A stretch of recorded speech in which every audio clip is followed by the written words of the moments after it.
Graduated from Rowan University in the spring of 2022 with a sports communication and media degree. I got to actually call minor league baseball and G League basketball games while I was in school. And then I graduated, and as soon as I graduated, I went to NFL Films in Mount Laurel, New Jersey. And as much as I loved that experience, I miss putting on the headsets. I decided, you know what, talk is cheap. I have a laptop that's in my house, and so 21 months later, here we are, still on YouTube, calling games and building an incredible, loving community on here with the people that I call my Philly freaks with a capital P and a capital H. We go live for every single Phillies, Sixers, and Eagles game, and we do it like old school radio play-by-play style. I'm Jason Joseph, and this is Play-by-Play with JJ. I showed a swung on barrel. Get out to right field. Bye-bye baseball. That baby is long gone. Greetings, everybody, and welcome on into another edition of Play-by-Play with JJ. My name is Jason Joseph. Make sure you guys hit the thumbs up button. Hit that subscribe button as well. We go live for every single Phillies, Sixers, and Eagles game. We cover the team, and we have a lot of fun on here. We do sort of like a traditional play-by-play style, but we also have pregame and we have post-game shows as well. You're also more than welcome to come on and talk to me after the game and contribute to the post-game show by dialing 610-314-0844. That is the phone number if you guys want to come on in and call on into the show. You can also join our Discord server as well, or you can text the hotline 610-314-0844. Again, that is the phone number. Some City Connect uniforms again tonight for the Phillies as they are hosting the Arizona Diamondbacks for a weekend series. Both teams are 17-14. And it should be a very interesting series, just to say the least. Jesus Luzardo is going to be taking the mound today for Philadelphia, and Merrill Kelly is on the hill for the Arizona Diamondbacks. Luzardo has had a very good year so far. We've talked about it time and time again. He's done a very, very good job. 36 in the third of an inning, 41 strikeouts, just 10 walks on the season, only one homer allowed, and 29 hits, and a 1.73 ERA. Merrill Kelly, on the other hand, he's 3-1. He has a 4.41 ERA, 12 walks allowed, 5 homers. The long ball has been a problem for Merrill Kelly this year. Who's now 36 years old, by the way. However, I'll tell you that he really hasn't been so bad. He only had one really bad outing, and that was against the New York Yankees, where he ended up giving up 9 earned runs and actually allowed 3 homers in the game. But ever since then, this guy has pitched in 24 innings, and he's just given up 6 earned runs and just 2 homers. So he's been a lot stronger, I would say, over his last 4 starts. And he's sort of become more of the Merrill Kelly that we've been accustomed to over these last couple of years. A guy who has been in the league for a little bit of time, but has had some success over these last 3 or 4 years or so with the Arizona Diamondbacks. And so the Phillies are going to be facing him tonight in who is the starter of the Arizona Diamondbacks. Phillies lineup tonight, we'll get into all of that stuff. We did hear news about Andrew Painter, and we also heard some stuff on Brandon Marsh. Rob did say today that Brandon Marsh is expected to be back by Saturday. This was according to Devin Caney. I was listening to 94 WIP, and that is what she did say. In regards to Andrew Painter, he is going to be pitching in Lehigh soon. That's going to be his next start. It's going to be, and it will be on Thursday of next week. He'll be playing with the AAA club. And it was good last night. I actually got to watch a couple of highlights. He had a pitch that was about 98 miles per hour, and he looked pretty good out there. Very calm, cool, collective. That was his 4th rehab start. So that's very promising for Andrew Painter. I don't know how they're going to use him moving forward, but yeah. So I do like that. Rojas is not in the lineup today. He he did say that he actually did talk to Rojas after the game, and the reason why he's out is they say that it has nothing to do with what ended up happening last night with him going over to third base. They said that it had to do more so of the hand injury, or it wasn't really an injury, but he did when he was going into third base, he did move his hand a little bit. So they're just sitting him out today. But yeah, all right. And so Cal Stevenson will be playing out in center field for him, and he gets the nod. So Stott will be leading it off for the Phillies. We'll give you their starting lineup right now. It'll be Stott, Turner, Harper, Schwarber, Castellanos, Kepler, Realmuto, Bohm, and Stevenson. And so that is the starting 9 tonight for Philadelphia. Let's turn on TikTok. Let's do that. Let's do that as well. Nice. It says that we're now streaming on Twitch, which is also good. But yeah, hello everybody. Welcome on into the show. Let me say hi to everybody over on YouTube that has stopped over. Yes, hello. Hi everybody. We got Ray here. He also said no Rojas tonight. David's also on here. Appreciate you for stopping by. But yeah, what are your final score predictions? Let me know down below. And what are your keys for the series? Because I think that I'll be happy if we take 2 out of 3. I'll be very happy if we take 2 out of 3 against this Arizona Diamondbacks team because they've been playing really good baseball over their last 4 games. They've won 3 out of their last 4. They took the series against the Mets. They did end up losing the series to the Atlanta Braves, but they ended up winning the final game of that one. But I think that this is a team that's going to come on in hungry. They're going to come on in with a lot of pizzazz because they are 1.5 games behind the Giants and 2.5 behind the Padres and 4 games behind the Dodgers. So that division is getting pretty close. And Giants, who have lost 3 straight games, the Diamondbacks are hoping to try to catch up to at least them and try to get more within striking distance. So, again, they have a lot of fire. This team has been playing better baseball, and the Phillies are going to have to set the tone. That's what they're going to have to do tonight at the bank. All right. So, again, Stott, Turner, Harper, Schwarber, Castellanos, Kepler, Realmuto, and Bohm are the starting 9 tonight for the Philadelphia Phillies. And for the Diamondbacks, they have Ketel Marte back in their lineup. I forgot to mention that, too. Marte was missing a little bit of time, but he is back, and that is big news for them. It is.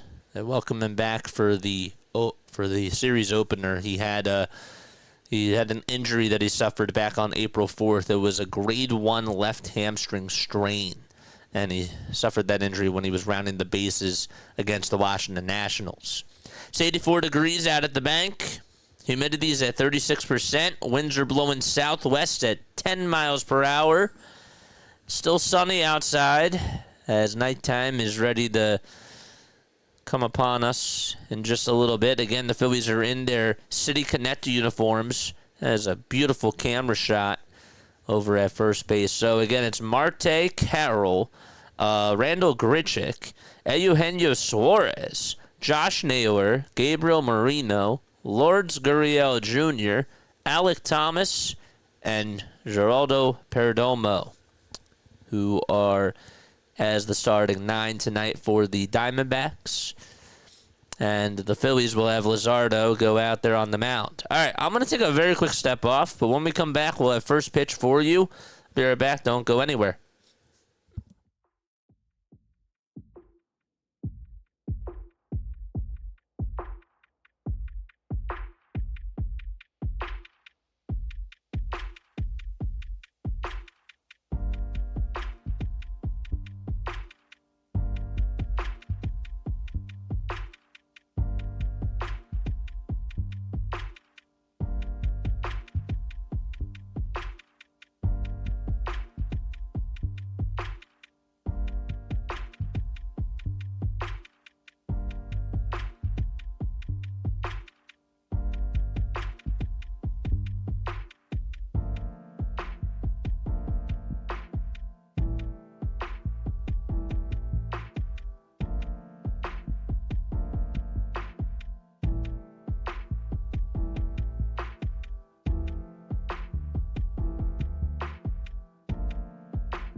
All right, we're back.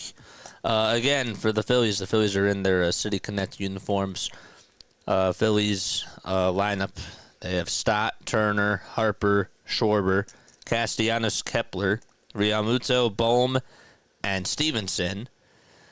And they are facing the Arizona Diamondbacks. Ketel Marte returning again from a grade 1 left hamstring strain.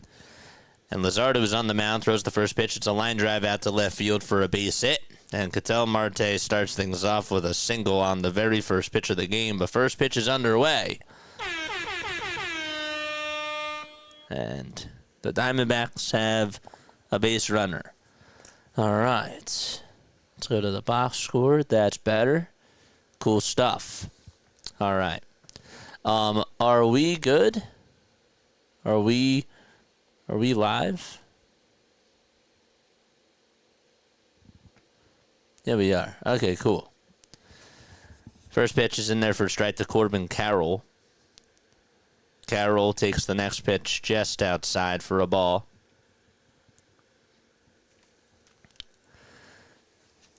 One ball, one strike. Diamondbacks are in their gray tops, gray bottoms. And there's a high bouncer. It's hit over to third base. Bohm has it, throws it over to first, and Carroll does beat it out.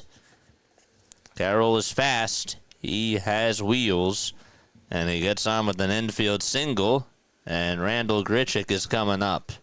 Not what the Phillies wanted to draw up first.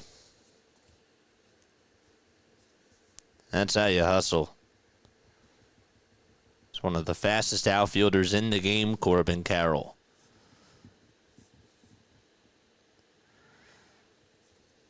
So that puts Marte over at second. Carroll's over at first. Still nobody out. And Randall Grichuk is due up next. He's DHing tonight for the Snakes. And the pitch that he takes is inside for a ball.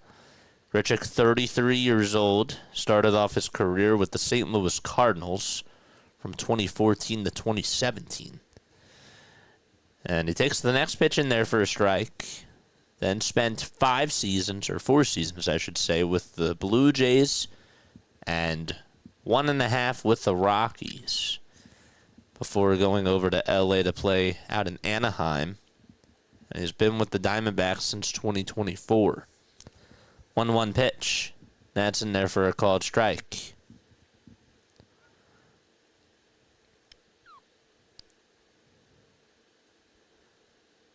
So 1-2 is the count. And the pitch, here it comes. Swing and a miss. Luzardo does get a strikeout. And there's the first out of the inning. Okay. How we doing, folks? How are we doing, folks? Memberships. There they are. Yes, sir. If you guys want to come on into the show after the game is done, you're more than welcome to leave a voicemail. If you guys want to become a member, it's $2.99 a month. The pitch. It's a 98-mile-per-hour fastball that's in there for a strike. Suarez had 4 homers the other day. That was against the Braves. 0-1 pitch, and it's in there for a strike. He has 10 on the season. 4 homers in a game. 0-2 pitch. High for a ball. Just having a 193 average on the season, though. 10 homers, 21 RBI. And the 1-2 pitch, he went around, and there's 2 away. Back-to-back strikeouts for Luzardo.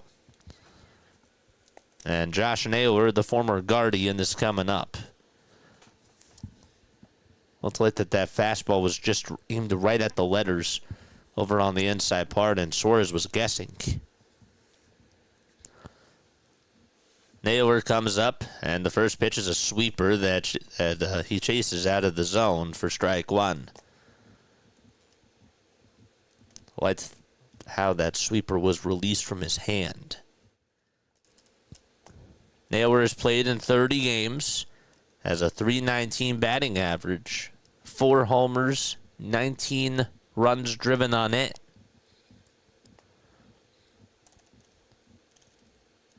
At second, it's Marte. At first, it's Corbin Carroll. 0-1 pitch to Naylor, swing and a miss. Went with another sweeper. That time it was just outside. He's hitting .238 with 2 outs and with runners in scoring position. Luzardo looks back at second, and he delivers from the stretch, and the 0-2 is wide and low.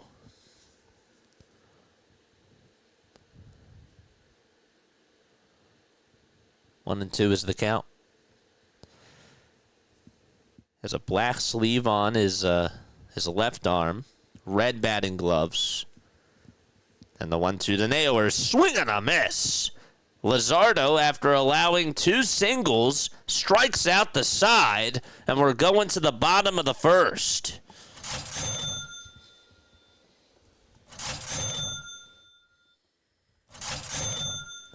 All right, Phillies coming on up. Be right back. Don't go anywhere.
All right, Phillies starting lineup will look like this. It'll be Bryson Stott in the leadoff spot, Trey Turner batting second, Bryce Harper playing over at first base, batting third, Kyle Schwarber hitting fourth, Nick Castellanos fifth, Max Kepler sixth, JT Realmuto seventh, eighth is Bohm, it's Alec Bohm, and Cal Stevenson batting ninth.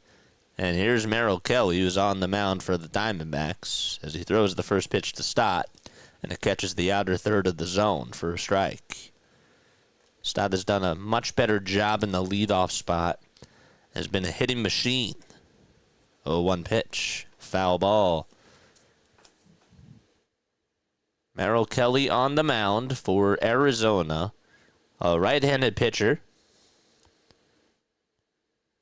6 feet 2 inches tall, 202 pounds.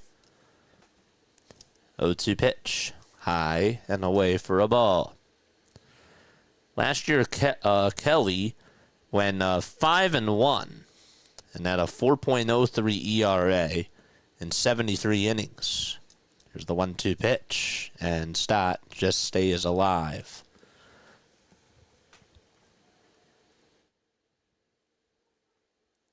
This season, though, he's gone 33 innings. He has struck out 25 batters. He's a pitch-to-contact type of a guy. The 1-2 to Stott, and Stott pops it up. It's hit out over towards left field. Running in is Gurriel. He stops and makes the grab. Hit the like button, folks, and hit the subscribe button as well. And now bring up Trey Turner to the plates. There we go. Hey, thanks for having me 4 homers. Let's go. 1 out in the bottom of the first, and Trey Turner's up. And time called really quickly.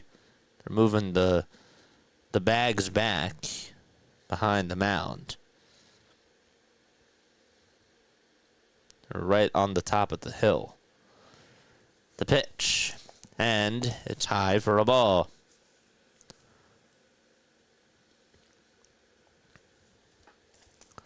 Turner's average now at 298. And the 1-0 pitch, there's a fly ball hit out over towards right field. That's going to drop in for a single. And Trey Turner has been making better contact with the baseball for sure. So he gets on with a 1-out single. And Bryce Harper is due up next. On the defensive side of the diamond for Arizona, they got Kelly on the mound. Marino, that's Gabriel Marino catching. At first base, it's Josh Naylor. The second baseman's Ketel Marte. Eugenio Suarez is over at third base. And the shortstop, his name is Geraldo Perdomo. Here's Bryce Harper as he steps up into the box. And the pitch grounds a foul. In the outfield for the D-backs, it's Corbin Carroll in right, Alec Thomas in center, and Lourdes Gurriel Jr. out in left field. The ball is 1 strike. Harper is up to bat, and he takes the next pitch upstairs.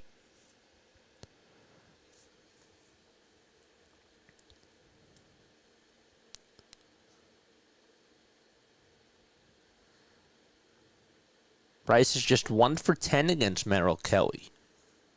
He has walked 4 times and has struck out 3. Toss back to first. It's not in time.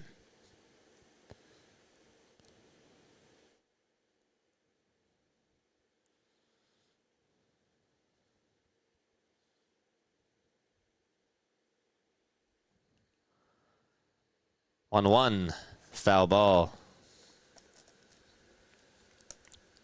So stop flied out to left. And Turner got on with a single out to right. And Bryce is in the box.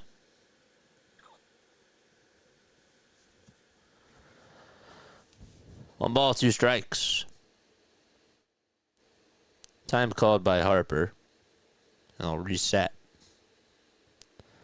Harper's average is 288 at home. On the road, he's just hitting 179. 1-2 pitch. That is scorched foul down the first base line. He has 17 hits and 59 at-bats at home. 3 homers, 11 RBI.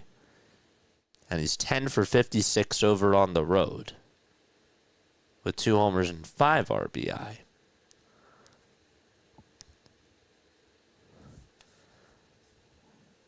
The 1-2 to Bryce Harper, and he grounds this one off the glove of the first baseman. Second baseman, though, Marte is there to back it up, and he throws it over to first. It's in time. That thing went off of Naylor's glove. He tried to make a diving stop, and Marte was there to back him up because they played him the pole. Turner does go on over to second base. Again, it was a hard-hit ball, but that's going to go down as a 3-4-3 ground out.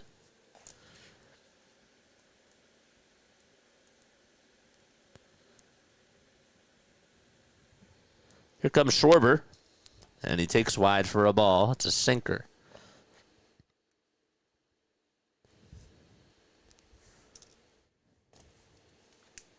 Kyle's played in 31 games, has 9 long balls, 23 RBI. The 9 is the longest on the team, or the most on the team. 1-0 pitch, and it's outside for ball 2. How's everybody in chat doing? Let us know down below.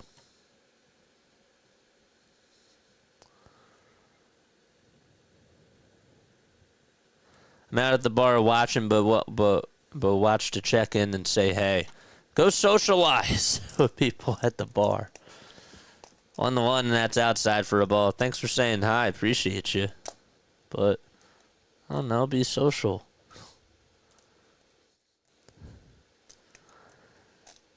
Two balls, 1 strike.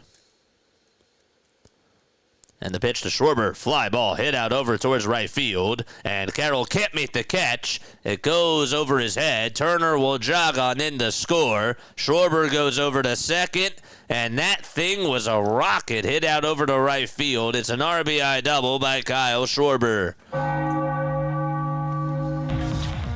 That thing was scorched. Didn't have the height to go on out. Carroll tried to jump up as he turned over the shoulder to make the catch and just hit the former out-of-town scoreboard.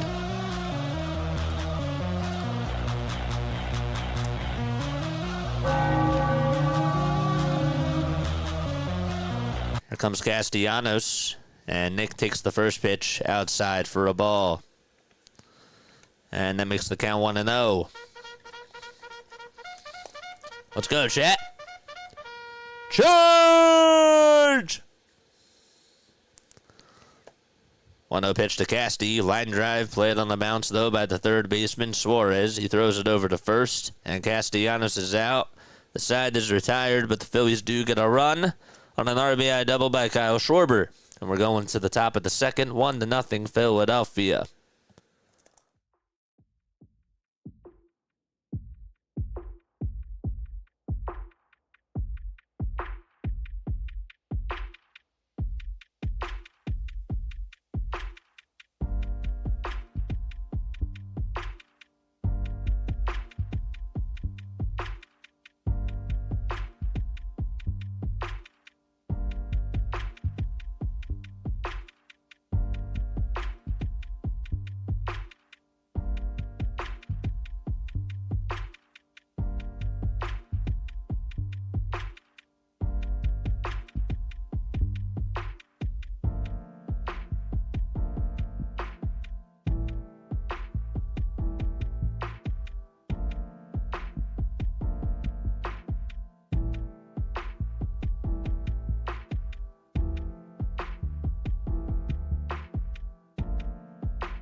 Let's go. The pitch. That's in there for a strike. Marino's up. 6, 7, and 8 to up in the batting order. 0-1 is the count. The pitch, and that's outside for a ball. In case you're just tuning on in, the Diamondbacks had traffic on the bases. And Luzardo struck out the side to end the top of the first. So the 1-1 is outside for ball 2. Phillies would then respond, or get on the board, I should say, in the bottom of the first. Schwarber had an RBI double. Here's the 2-1, swing and a miss. Dartpoo says, my wife is the worst. She wants to get steak sandwiches, and she likes steakums. What a ghetto trash girl I married, he said. Why is that bad? 2-2 pitch. And it's a changeup that's in the dirt for ball 3. Kelly having a rough year so far. He got lit up against the Yankees. He did. 3-2 pitch, grounder. It's hit over to shortstop Trey Turner. The throw over to first is in time. Maybe the throw was a little bit high there and scared me for a second, but Harper did catch it right at the level of his face. And there's out number 1.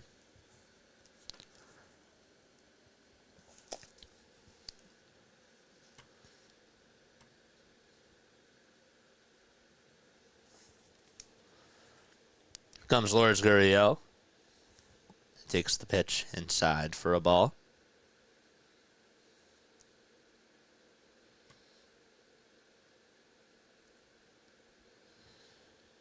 1-0. Foul ball. Happy Friday, everybody.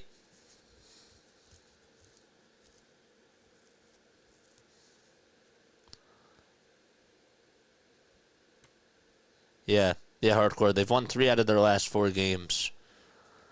1-1 pitch. Swing and a miss. DMV, what's up? How are you? Appreciate you for stopping by. 1 ball, 2 strikes. Luzardo facing Gurriel Jr. And Jesus kicks, fires the pitch, and it's lined back up the middle. It goes off the glove of Stott. He probably should have had that. And Gurriel Jr., who's slow to go over to second base, took a wide turn and heads back over to first. So Stott tried to backhand it back up the middle. It was shifted over towards the right side. And I think that as it hit the bag, he got his glove on it. And it just deflected off of his glove, and it kicked right on by him, now towards left center. And thank goodness Gurriel Jr. is not that fast, because if he was, it would have been over at second. Pitch. It's outside for a ball.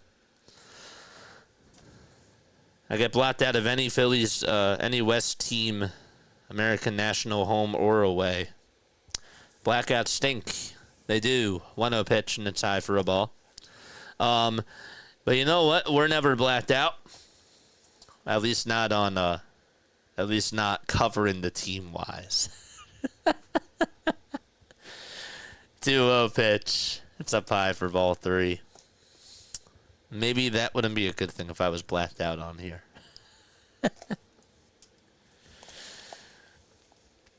3 balls, no strikes.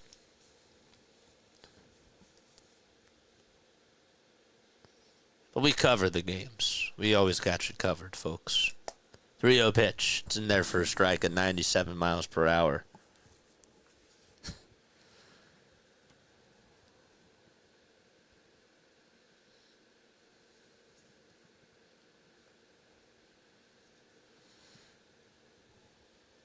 Three-one pitch. That's chopped over towards shortstop. Turner has it, throws it over to first. He had a quick throw. It's in time for out number 2. Cheese whiz sounds pretty good. With mayo and ketchup, I don't think so. By the way, the runner was going over to second base, so Turner didn't have a play over to second.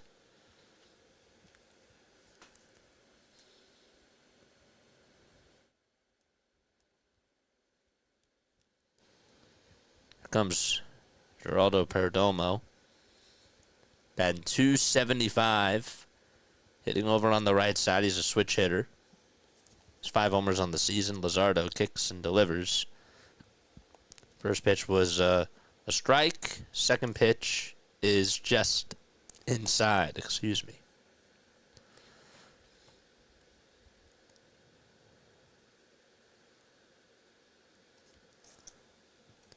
One. That's low for ball 2. Nobody thought that the blacked out joke was funny. No one.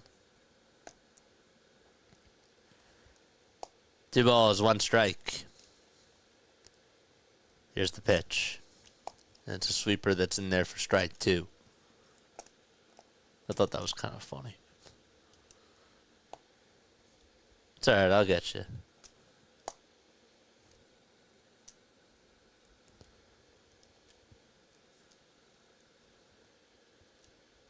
Luzardo stares back at second.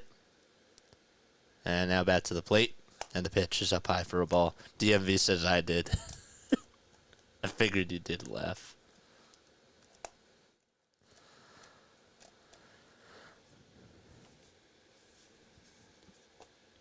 Marte waits in the on-deck circle. Here's the payoff pitch, and it's upstairs for ball 4.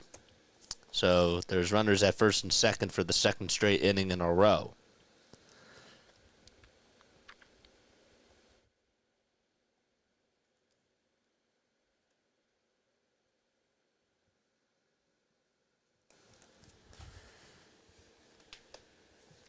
Tying runs over at second, and Cattell is up to bat.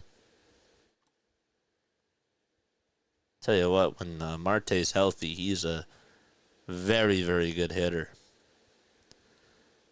Sitting on the right side, the pitch is in there for a strike. I'm sure that we all will remember the nightmare of the walk-off hit that he had in the NLCS. It's a pretty good hitter. 0-1. That's in the dirt for ball 1. Not to try to bring the mood down, but just to show you that he's a pretty good hitter. Started off the season 3 for 8 before returning today. Luzardo was ready to wind up, and as he lifted his leg, he looked over at second base and planted his foot down towards second. The 1-1 pitch. There's a fly ball. It's fouled. Out over to left field.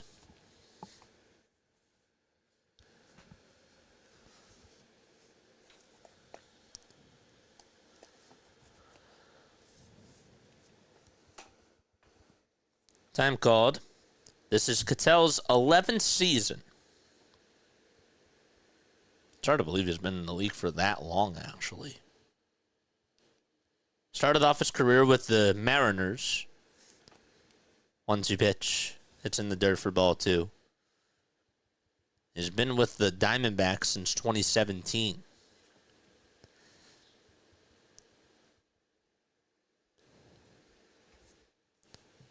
Two and 2 is the count.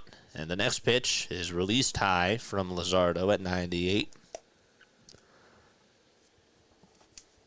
Cattell had that one season where he batted .329. It was back in 2019. He had 32 homers and 92 RBI and 187 hits. The pitch, he pops this one up over towards the right side. Stott is there, backs up a little bit, makes the catch. And so, we're going to the bottom of the second. It's 1-0 Philadelphia. Be right back.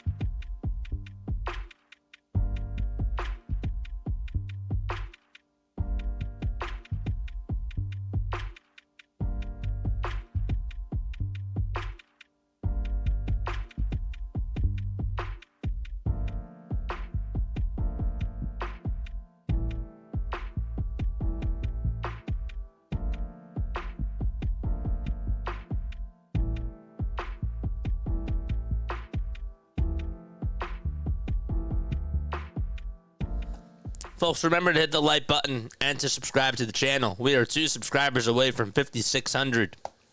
We're 2 subscribers away. But yeah, man. All right. We're going to the bottom of the second inning. Kepler, Realmuto, and Bohm are due up in the batting order.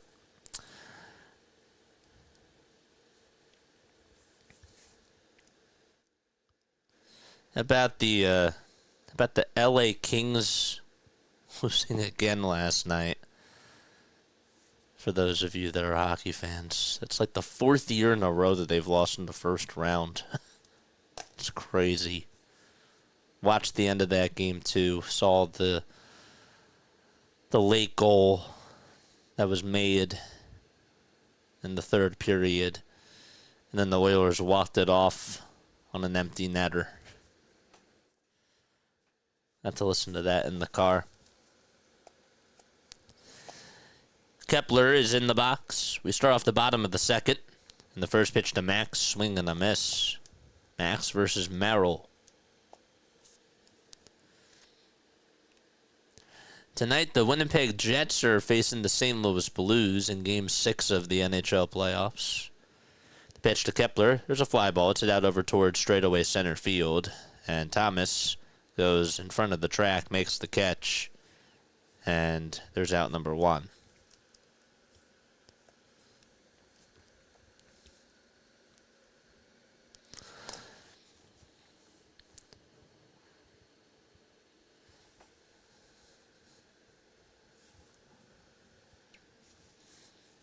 So no one knows what's going on with Bryce Harper. This is DMV. 1 out. And here's JT. And he takes a strike on the inside corner. It's funny. Because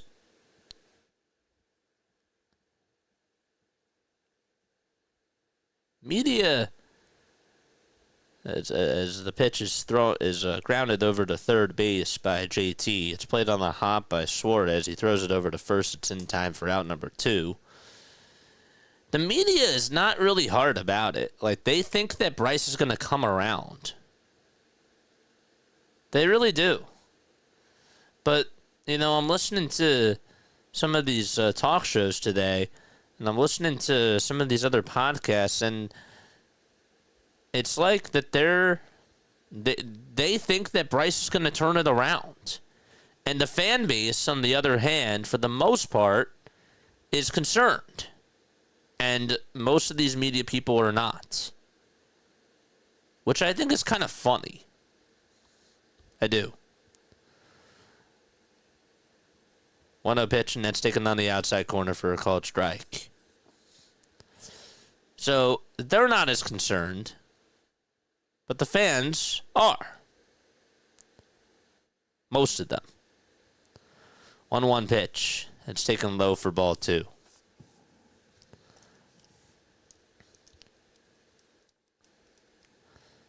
Two balls, 1 strike to Alec Bohm. There's 2 outs, nobody on. The pitch to Alec is fouled away. I haven't been happy with what I've seen from Bryce. I think it's hard to say anyone's been happy with them.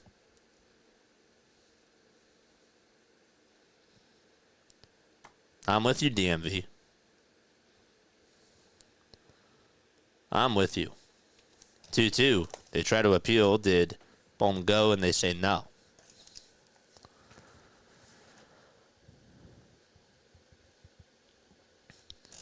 And other players got big bucks when he was the only one that started those long contracts. I am really concerned. Looks like he's lost his love for the game to me.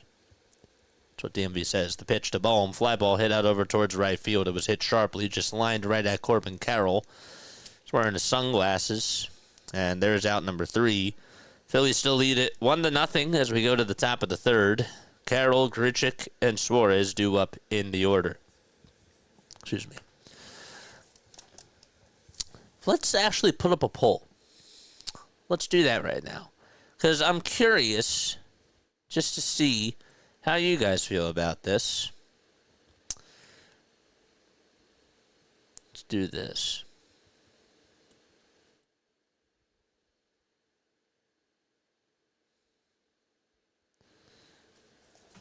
I mean, he hit the ball hard. Okay.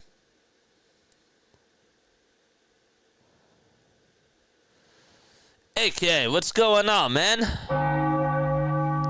What is up, AK? I'm so happy to see you, man.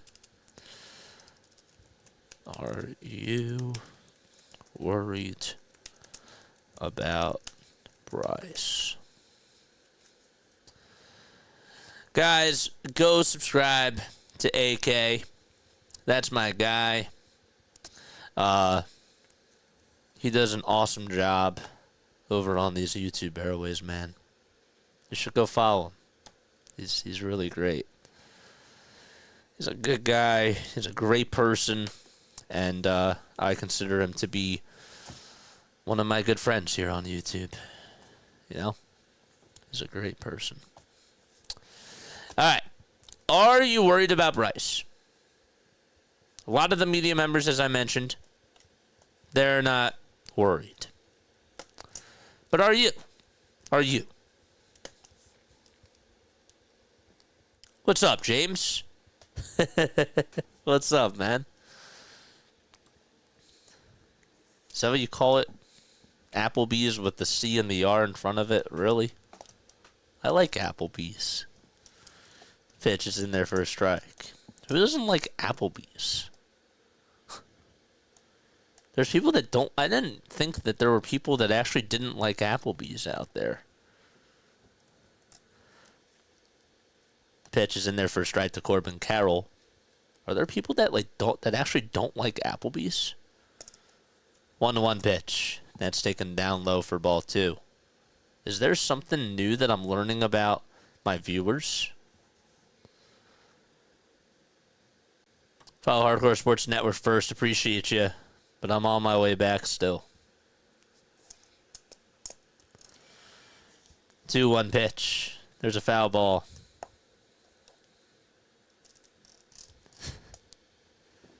2-2 pitch. Check swing. Was it a foul ball? Umpire said it was a foul ball. And Luzardo is not happy. And JT is having some words too. And can the Phillies challenge this? Calitre's going over to the phone. And Rob is coming out. Let's see.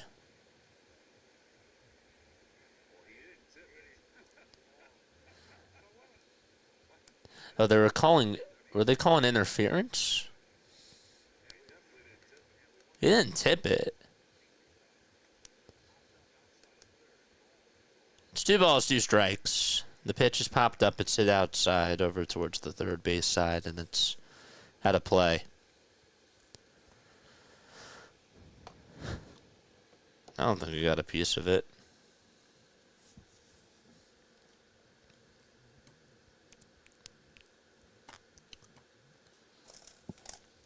I didn't know there were people that actually didn't like Applebee's. That's crazy.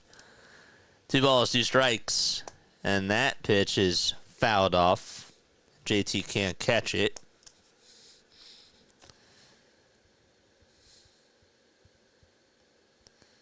You just got facial hair 3 weeks ago and you act like Applebee's is Lebec Finn over there. It's not, I'm not trying to say it's like the best thing in the world. But it's like, I don't know, like it's Applebee's. Like it's like always there. I don't know.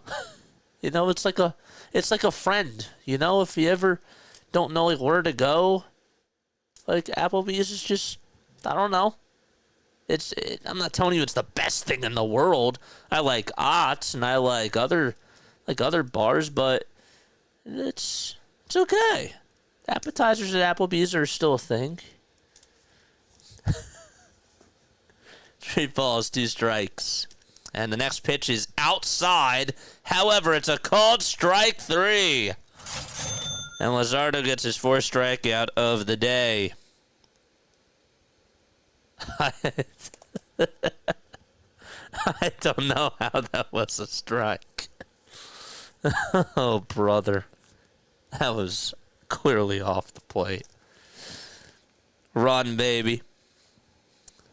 The pitch. It's in there for a strike. It's mid. Yeah, it's not like...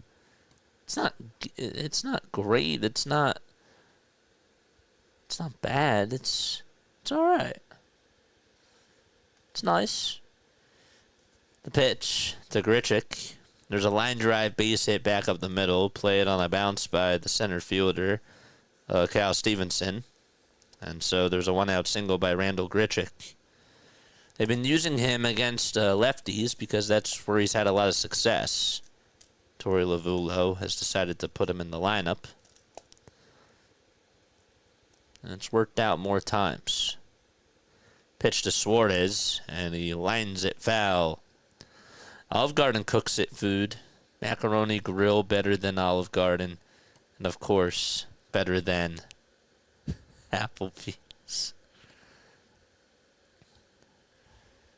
The pitch. It's outside for a ball. Bob's Burgers is better than all of them. I knew somebody was going to say. I had a gut feeling that somebody was going to bring up Bob's Burgers in this. I should win the lottery for that.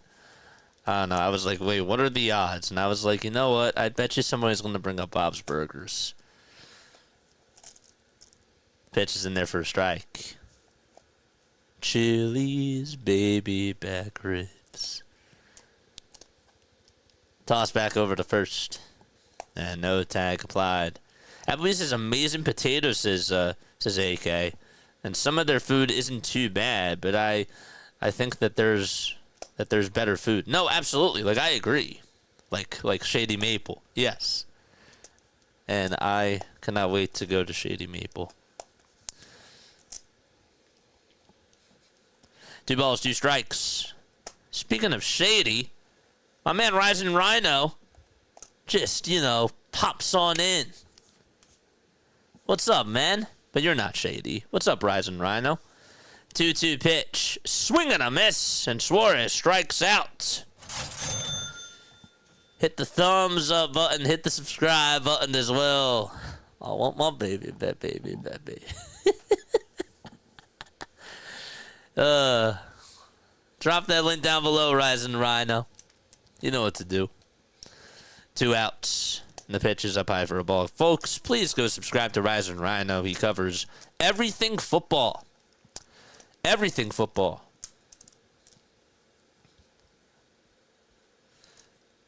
Yeah, Shady Maple, I am going to go there. I just can't do it this weekend because I gotta do some things around the house. 1-0 pitch, swing and a miss. That's an hour and a half from me, at least, without traffic. Hot Corners here. What's up, man? Josh Naylor's in the box. By the way, the Phillies lead at 1-0. In case you are just tuning on in, we're in the top of the third. There's 2 outs. A runner on over at first.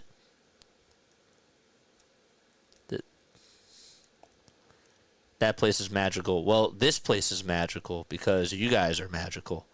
1-1 pitch. Line drive, hit out towards right center field. It's going to drop in for a base hit. Castellanos backhands it. Grichuk heads over to third. The throw's drawn to second. And so, it's a 2-out single by Josh Naylor.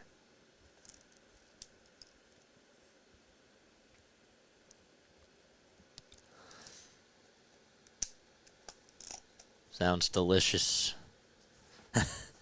Yes, please, folks. Please go subscribe to Rising Rhino. Rhino, drop that link down below. Caleb Cotham's going to have a conversation with Jesus Luzardo now. He has 63 pitches, and he's not through the third inning yet.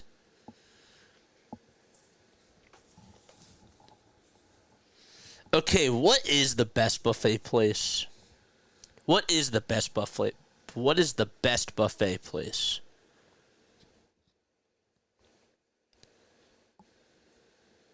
Shady Maple's probably up there for a lot of y'all. Is Shady Maple the best buffet place? Oh, yes, absolutely. Go sub to my man, Darth Pooh, and the Broken Bell Network. I thought I said that before. I apologize if I didn't do that.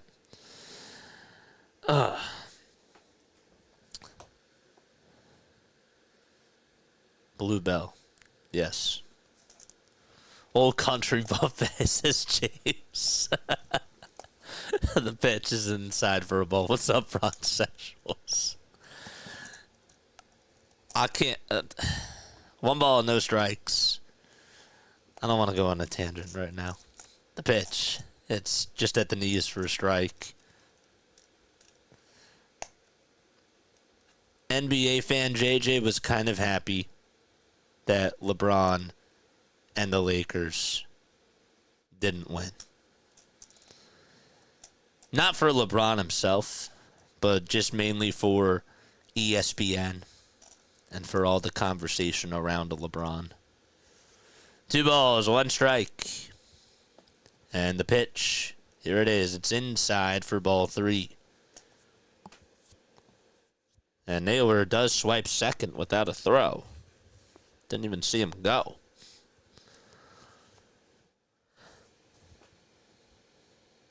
It's not even that fast. But he got a good jump there. 3-1 pitch, grounder. It's hit over to third base. Bohm has it. Flips it over to first. And the inning is over.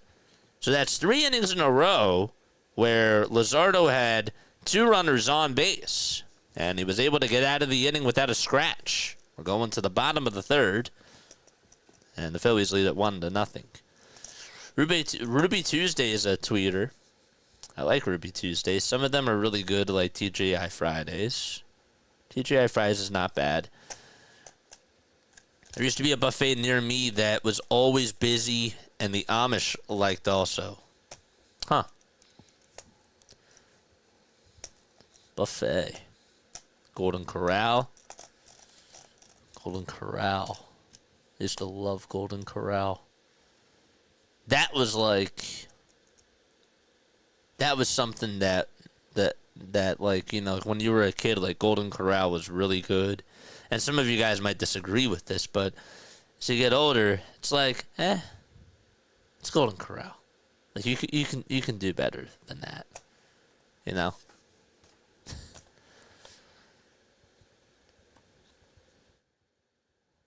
Shady Maple's like finding the Pandora's box of food. I did an Uber Eats delivery, or actually 2 Uber Eats deliveries for Pandora to the, for Panda Express. Pandora's box of food. Ponderosa was the best back in the day. Not the Clash. Wait, hold up. What are we talking about? Ruby Tuesday? The only song I can think of is Goodbye Ruby Tuesday by the Rolling Stones. Rancid. Okay, that's a different conversation. In my own head, I guess. Phillies have 2 hits and 1 run. Diamondbacks have 5 hits, no runs. Don't forget to like and subscribe. You're more than welcome to talk on here. I want you guys to talk to other people, for sure. But hit the thumbs up button while you're thinking about it, too, whenever you get a second. Here's the pitch. It's on the outside corner for a called strike to Cal Stevenson. Cal's hitting just $167. He's only played in 4 games, though. Merrill Kelly back out there on the mound. 0-1 pitch is grounded over towards the right side. Marte has it on a bounce. Tosses it over to first. And there's 1 out.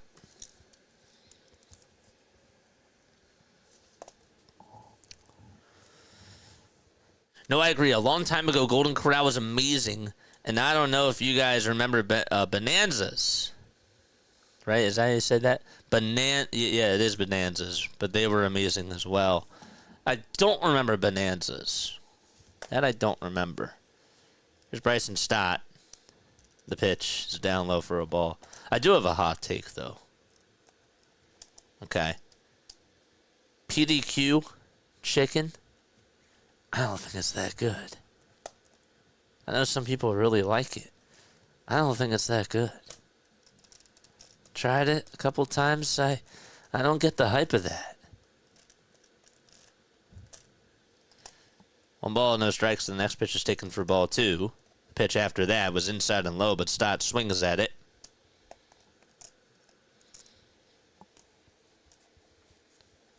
Wanted to swing for the fences there. Yes, John.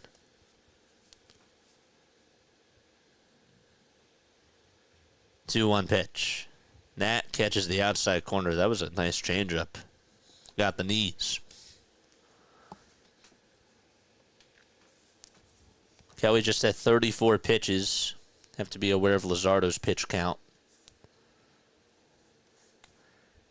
2-2 to Stott. And he just gets a piece of it and stays alive. The Nats and the Reds are delayed. Have not started just yet.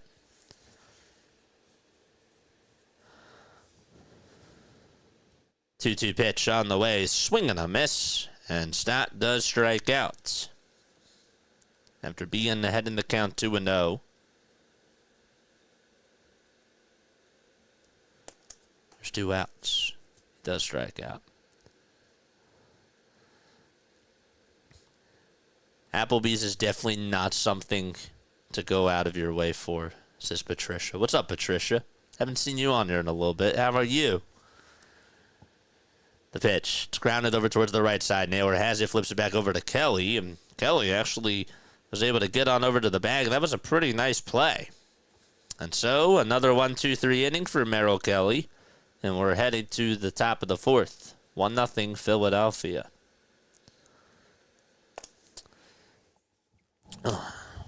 I love the conversations today. Love the conversations today. We'll keep it based off of food. But yeah, PDQ, my hot take is that it's not that good. Roy Rogers. Ooh, Roy Rogers, yes. Roy Rogers, I do remember Roy Rogers. I'm sure starting to show my age, meaning that I'm young. Roy Rogers, okay. Was Roy Rogers a doll? No, no, sorry, like an action figure. Isn't that like what Roy Rogers was? Now I gotta know.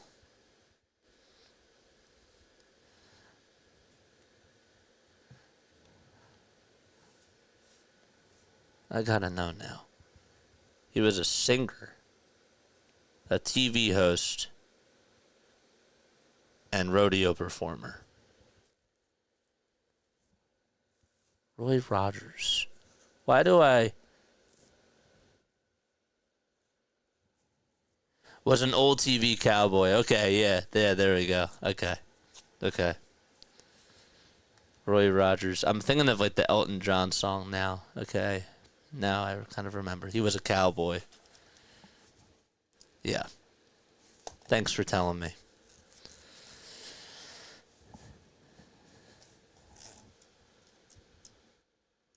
He was a country star. He was not a doll. I don't know why. That was the first thing that popped in my head.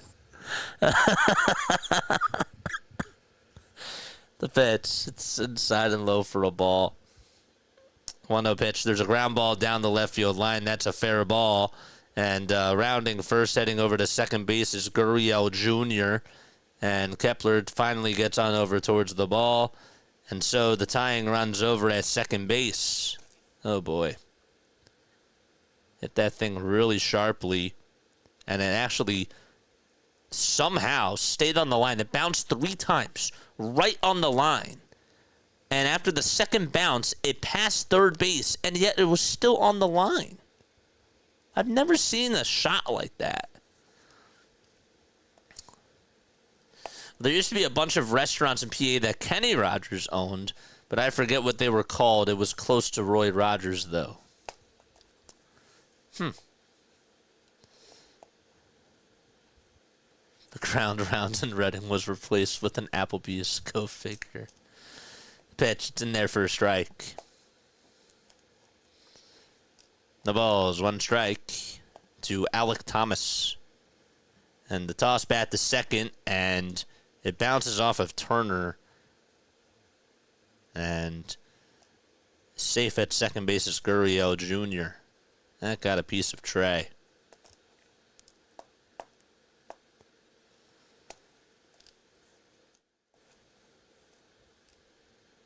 Oof.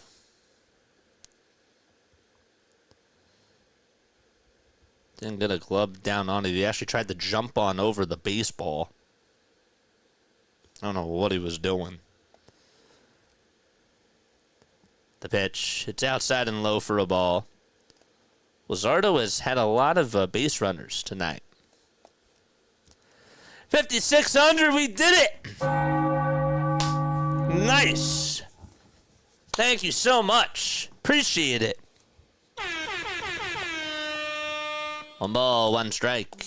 Next pitch is bunted foul. Thank you guys. Really, seriously, thank you. Keep on going, man.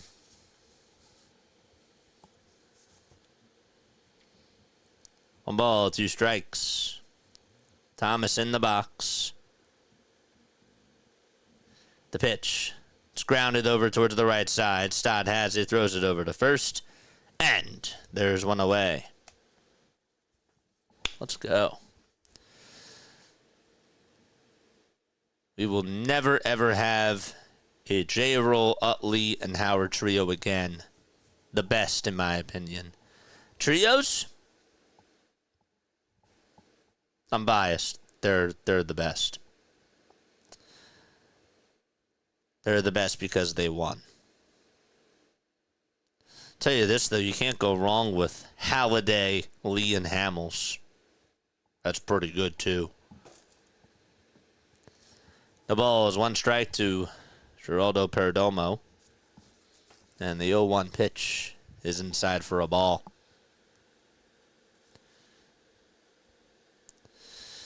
Folks, hit the like button, hit the subscribe button as well. We cover the Phillies, the Sixers, and the Eagles. We go live every single day. 1-1 pitch. And there's a line drive over the leap of Trey Turner out to left field. Gurriel Jr. scores, and the Diamondbacks, they tie it back 1-1. Perdomo able to line it over the head of Trey. Trey actually made a good effort there. No chance he was going to catch it.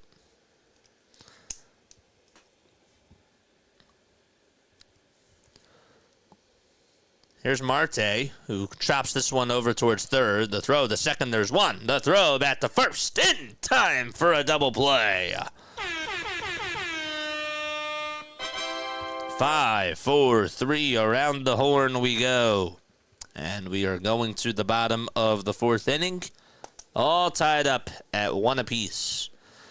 Folks, make sure you guys hit the like button, hit the subscribe button as well. A little bit about me. Not going to really stay on too long about this. My name is Jason Joseph. Okay? I've been doing this this is my 3rd year. This is my 3rd season, man. 3rd season. We've been doing the Phillies, the Sixers, and the Eagles. We go live for every game. We do podcasts on here as well. And we also do Sunday Night Baseball. If you guys want to come on after the game, I know that we still have a ways to go, you can either join the Discord, mods post the Discord, or you can also call into the show, leave a voicemail message, or text the JJ hotline. 610-314-0844 is the phone number. I want us to get phone calls after this. It's Friday night. We have to have some conversations about this team. We definitely do. So, but yeah, that's all I wanted to say. Now back to our program. Manchester.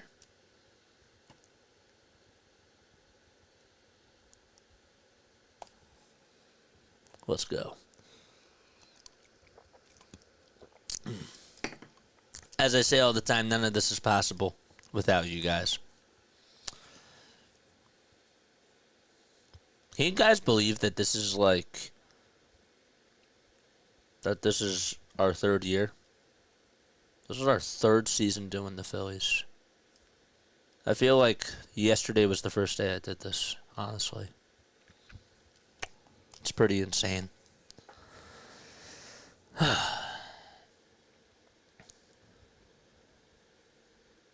Love spreads. If you're over on the vertical side, appreciate you for being on here. I'll look at your comments, too. The pitch to Bryce Harper, and he breaks his bat, loses his bat, and fouls it off all in one swing. Bizarre. Fellowship of the Tables, what's going on? Keith, he said hi. Hello. Come on over to the other stream. Come over to the other stream, folks. Don't be shy. If you're over on TikTok, hello. You're more than welcome to come over on Facebook, on YouTube as well. The ball is 1 strike to Bryce Harper.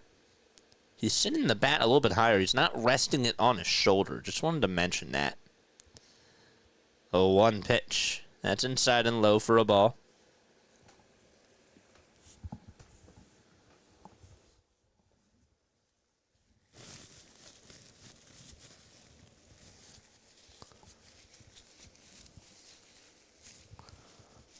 One ball, 1 strike. The windup and the pitch to Bryce. Fly ball hit out over towards right field. It's a foul ball. Just missed it. Just missed a homer. The exit velo was 101 off the bat. The long way is just a bit foul.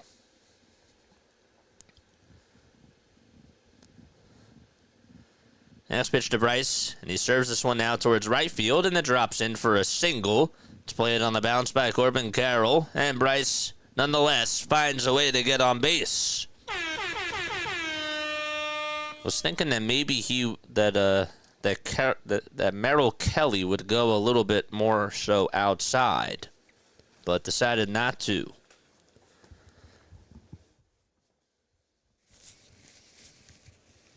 And now it's Schwarber who comes on up to the plate.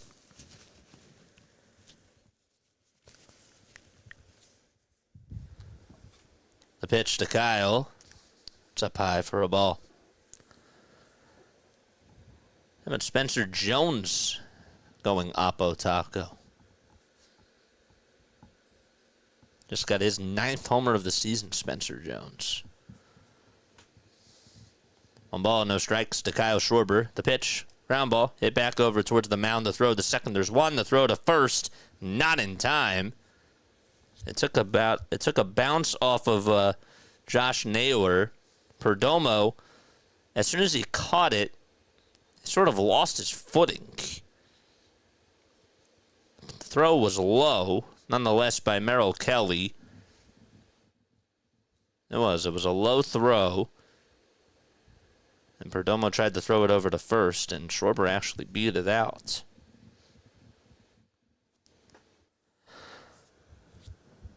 Look at him go. Here comes Castellanos, and the pitch. Oh, he wanted that one. Swing and a miss, though.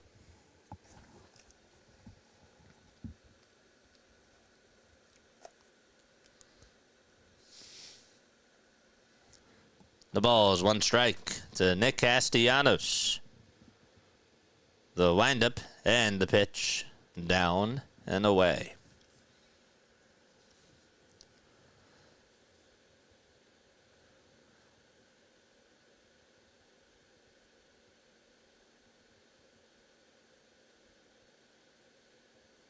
If I don't get to your comments, don't take it personally. You're always more than welcome to Super Chat. Super Chats do go all the way up to the top, folks. 1-1 pitch. That's at the knees for strike 2.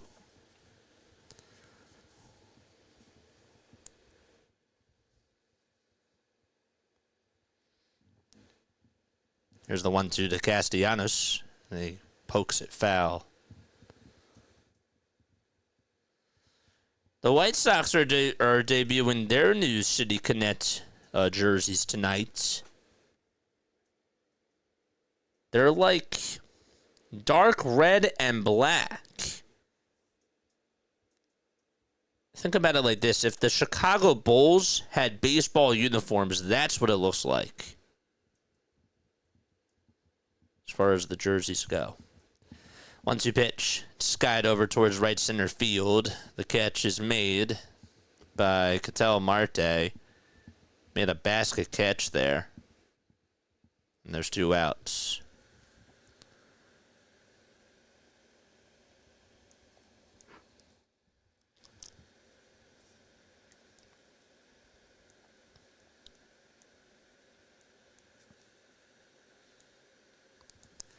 Now bring up Max Kepler.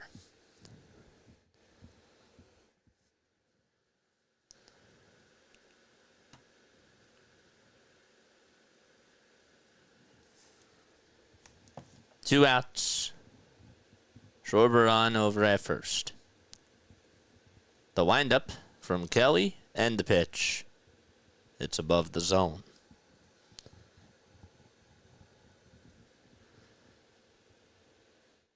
Kepler flied out in the second. His average is at 250. The windup and the next pitch is a changeup that's just fouled off.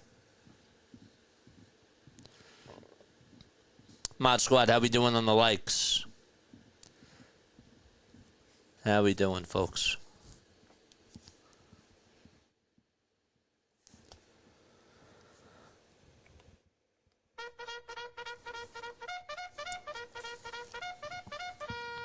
Charge! Kelly gets the signs, kicks, steals, and Kepler has a check swing foul ball hit back behind the screen.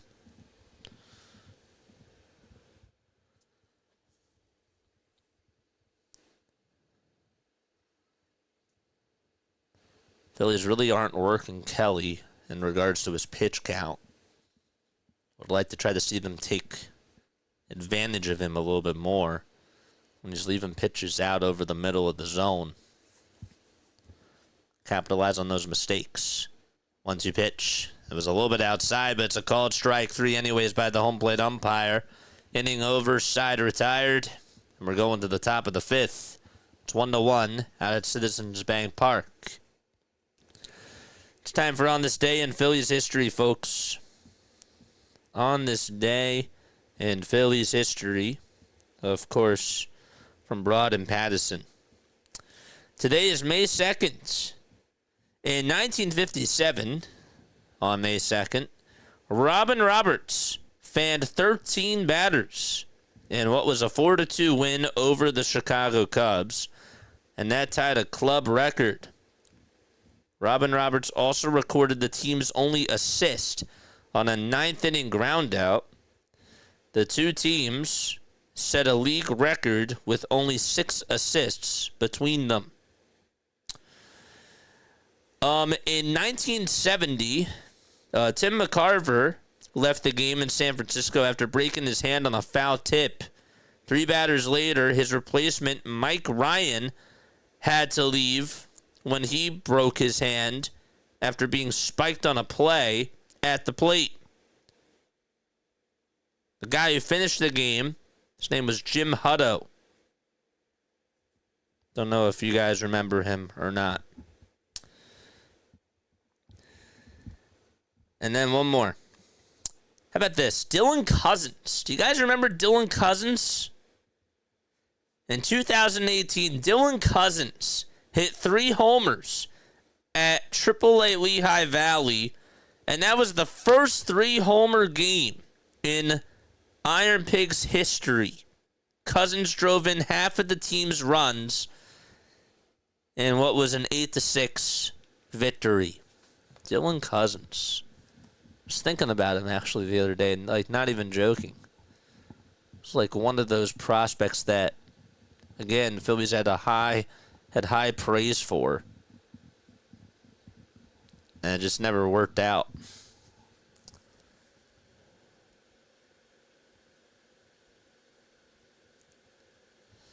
The pitch. There's a ground ball hit over towards the right side. Stott scoops it up and throws it over to first. And 1 away. So Carroll grounds out. Luzardo's still pitching.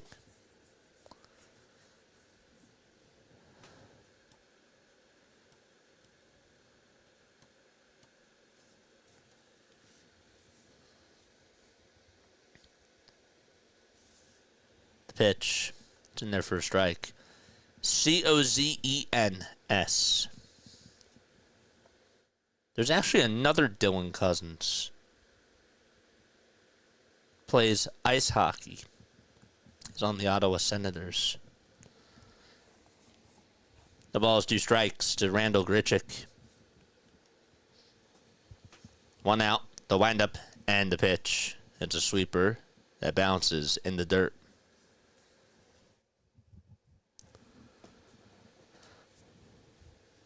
Diamondbacks, as we mentioned, are in a tight race in that NL West. 1-2 pitch, it's a little bit high.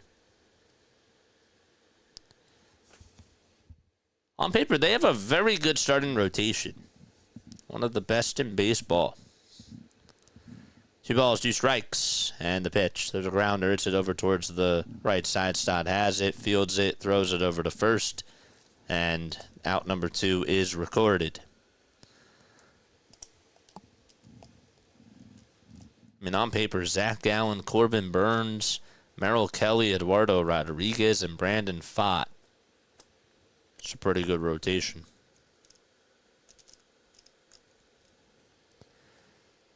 Two gone. And the pitch to Eugenio Suarez. Fouls it away.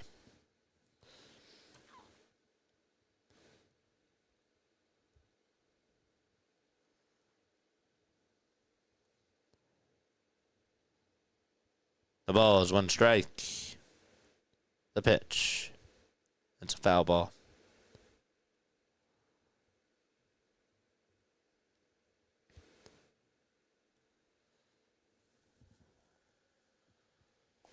Oh, 0-2 is the count. The pitch, it's popped up, hit out over towards left center field, and on the run is Kepler, and he makes the catch. Cal slid, trying to avoid the collision, and Kepler caught it in the alleyway for out number 3. We're going to the bottom of the 5th. Still tied up 1-1. Be right back.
We're on the bottom of the 5th.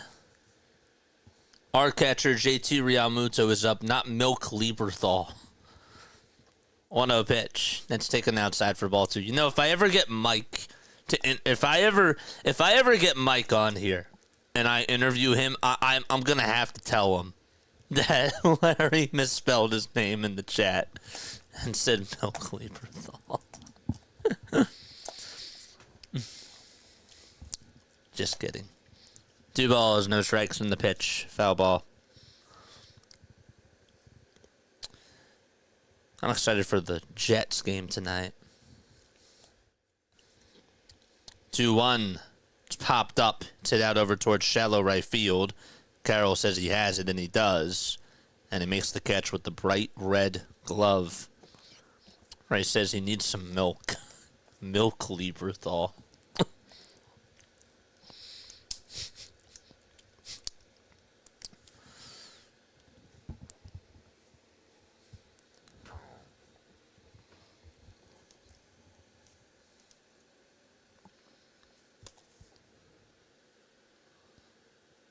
We got a chatty bunch tonight.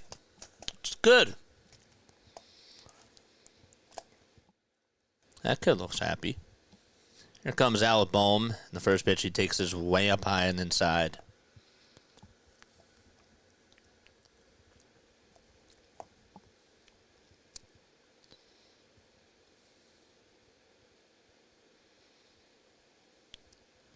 Well, no, there's a line drive hit out towards right field.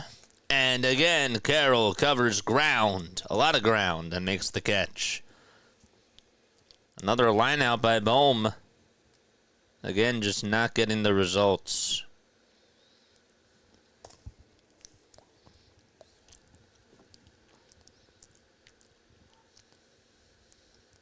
He was leaking. Gosh, excuse me. Here's Cal Stevenson, and the first pitch that he takes is in there for a strike.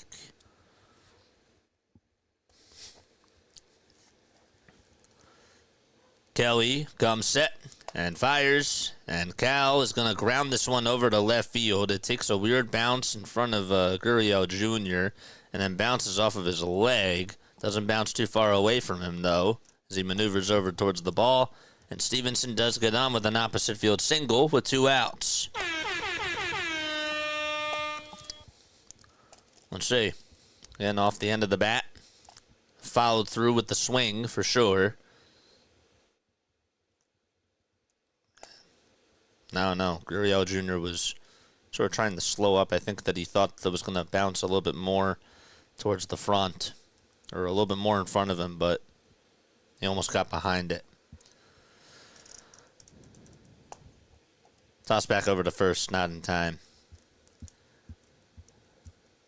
Bohm, ever since his wrist injury, has been a 0 at the plate. Well, hey, he did start that 9th inning rally the other night against the Nationals.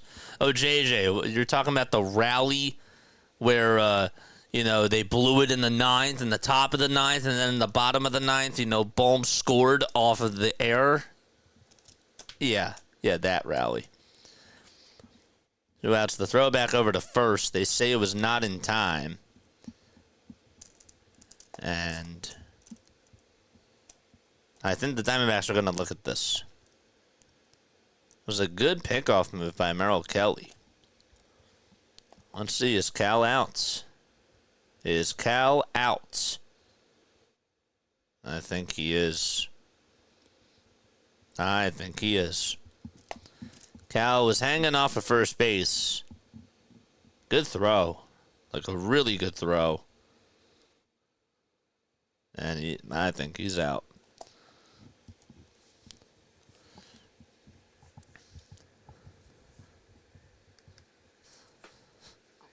Larry says a lull. We're still looking. He got swiped over on the on the right shoulder.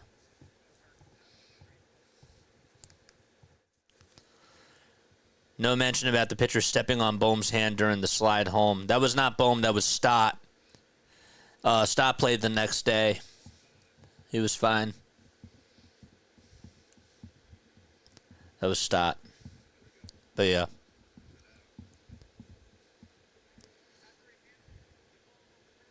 Call is overturned, and he's out. And so we're going to the top of the 6th. So Cal Stevenson got on with a 2-out single and then got picked off over at first base. Good move by Merrill Kelly. But Cal was caught sleeping. Top of the 6th. 1-1 is the score.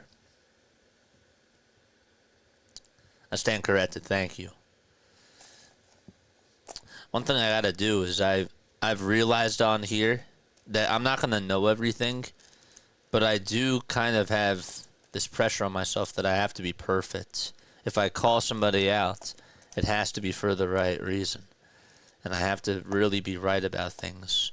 And look, you know, I cover almost every single game. It's a lot. But, you know, there's people that obviously know more about the Phillies than I do because, you know, they've been following for longer. And I accept that for sure. But, you know, I have to... That's why I always preach this history stuff. Because I think that there's a lot to learn about the game. And it's not... And even for the people that have been watching it for a while, you know, they still learn new things. Still learn new things. So... Hey, now I know at least Angel Reese is not an announcer. It's Merrill Reese. Angel Reese. If I ever get hurt on, I'll have to say that. I would love to get Caitlin Clark on, man. I would love her. I remember she practiced calling a Phillies game last year, and that video went viral. Dude, if she wants to come on and just do an inning, by all means, the mic is hers. The pitch, it's in there for a strike.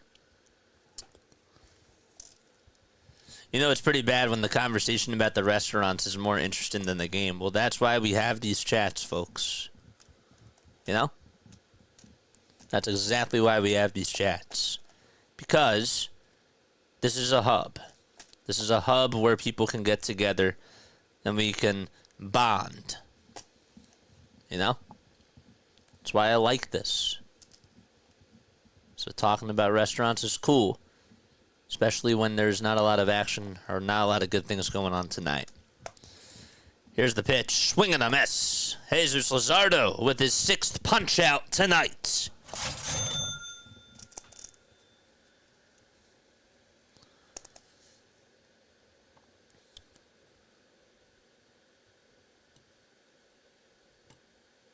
Come on, that woman is not going to happen. I mean, never say never. I mean, who knows? Maybe like one day in 4 years I'll get Charles Barkley on here. You know? I'm gonna find a way. 0-1 pitch. Fly ball hit out over towards center field. Kepler's going back towards the track, or Cal Stevenson that is, and he can't make the catch. It bounced off his glove. Marino gets on over to second base. So Cal makes a mistake on the bases, and he makes a mistake in the outfield. He turned over the wrong shoulder, and as he tried to turn over the other shoulder, it just popped out of the glove. So he was running back over towards that wall.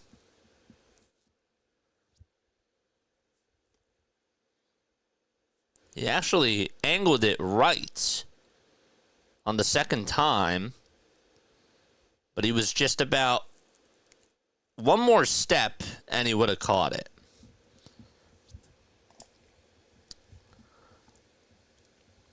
So I assume that they're going to score that as a double. The pitch is in there for a strike to Lawrence Gurriel Jr.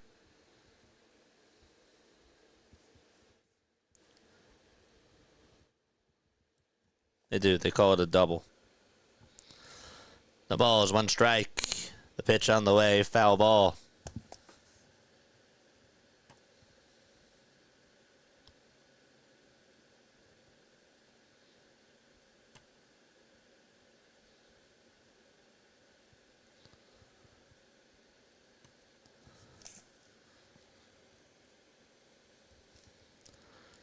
One out.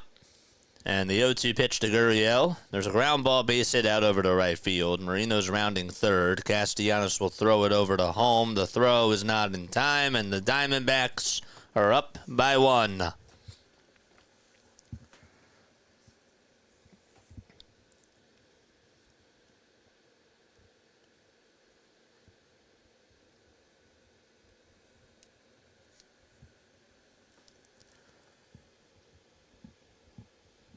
was a pretty good throw, too, by Casty. But Marino got a good jump.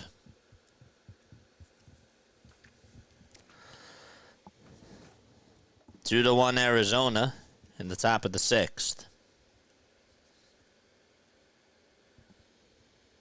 And Rob is going to take out Luzardo. I don't know why. He has 95 pitches. And they're going to put in Matt Strom already. I don't know why they're doing that. I don't know why. Strom's going to come on in. And they're going to have him face the top of the order. Just because the top of the order is coming on up. Right?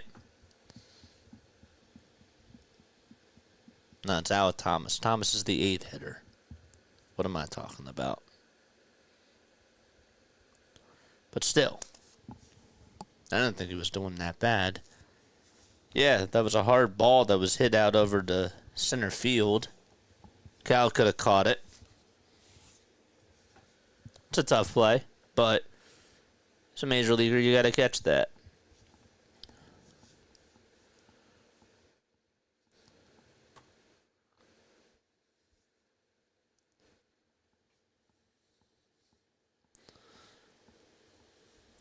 After the game is done, come on for the post-game show, folks. 610-314-0844 is the phone number. Would love to hear your thoughts about this game. You can also text on into the JJ hotline. Same phone number. And yeah.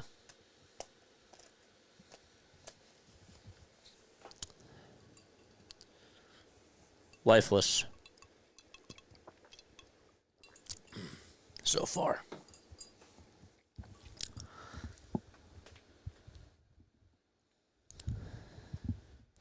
It'd be very nice to take 2 out of 3 against Arizona. It would be. All right, let's go back to your poll question. To the poll question that I asked you guys. Are you guys concerned about Bryce Harper? Is the question. Strom is going to pitch. Had 16 strikeouts so far. And a 3 ERA. 57% of you say yes, that you are worried. 43% say no. Here's Alec Thomas in the pitch. There's a ground ball hit over towards the right side, and it goes through to right field for a base hit. And Thomas gets on with a single. Put it in a good spot. And there's runners again over at first and second.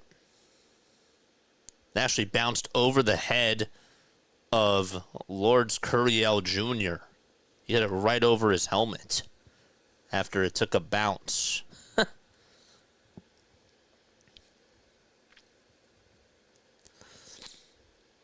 Now it's Perdomo who's up.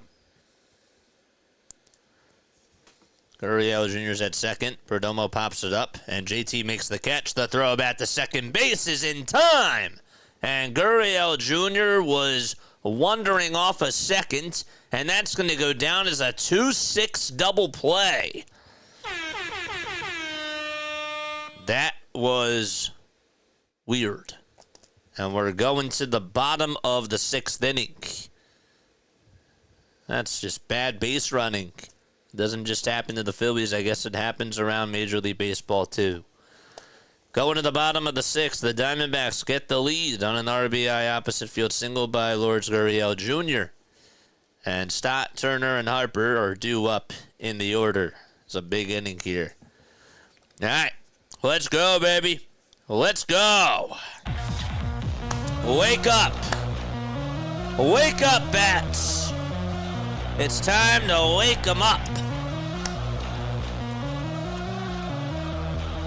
Chat, tell the bats to wake up in the chat. Tell the bats to wake up. Rise and shine. Rise and shine, folks. Top of the order due up. Gotta get runs here.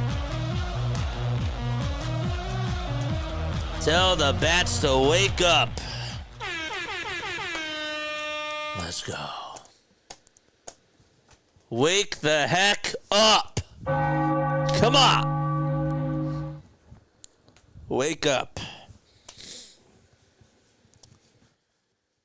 Bartender Jobu needs a refill. Shh, they're sleeping peacefully. I don't have a sound effect for that.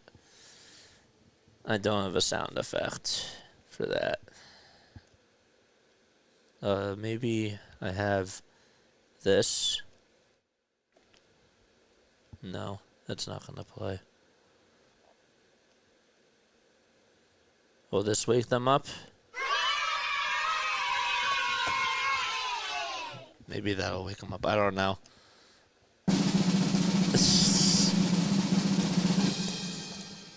I don't know.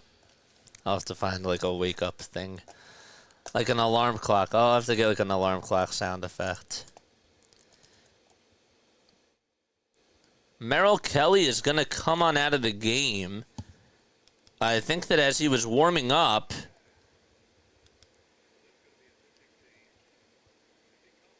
as he was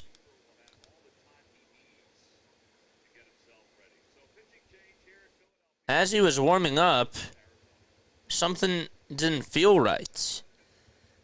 He's leaving the game with a trainer, and we're going to have a pitching change. Wow.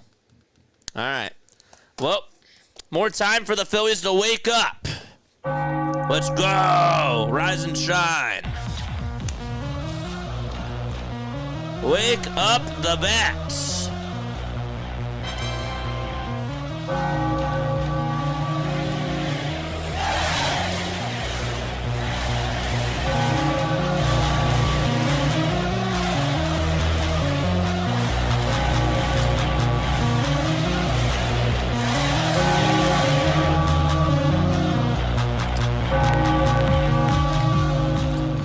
Let's go. Wake up those bats. All right.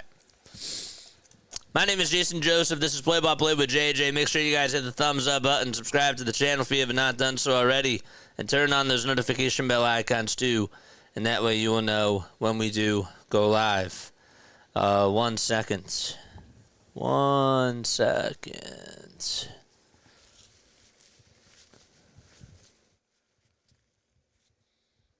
If you see me getting out of the picture, it's because I'm blowing my nose.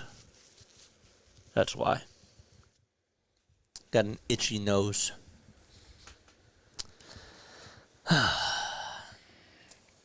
Okay.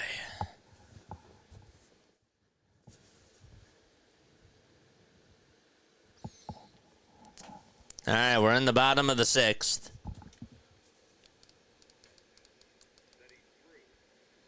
Threw a couple of warm-up pitches.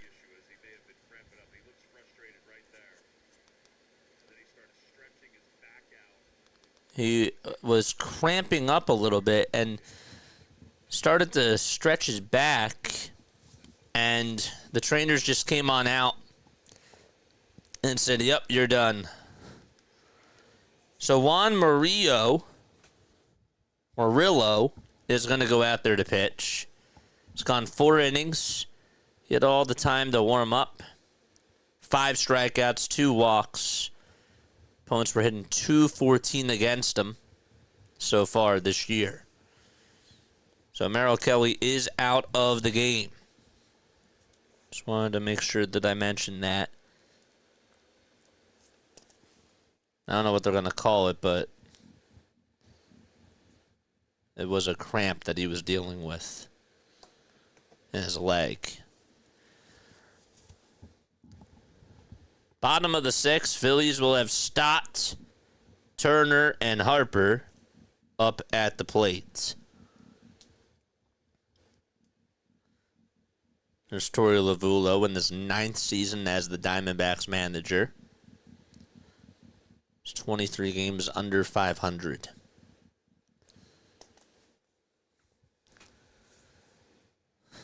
The Braves just re-signed Jesse Chavez. It's like he never retires. He always finds a way to come back to Atlanta. That's just funny.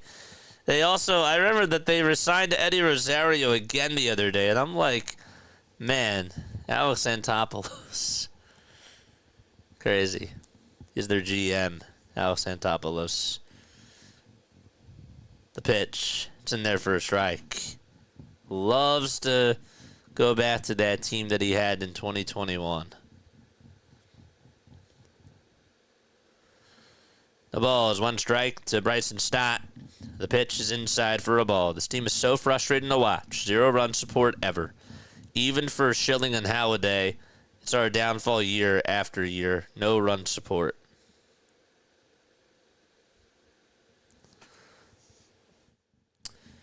One, foul ball.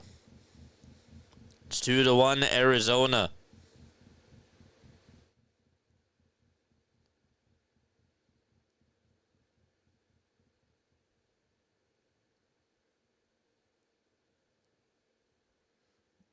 One ball, 2 strikes. And the pitch. It's inside and low for ball 2.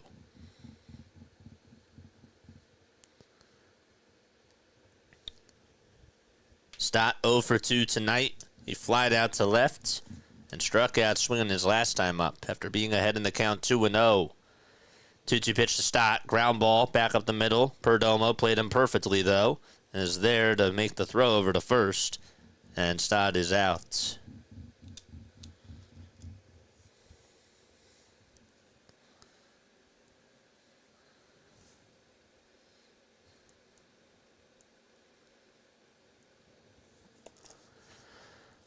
Here's Trey Turner.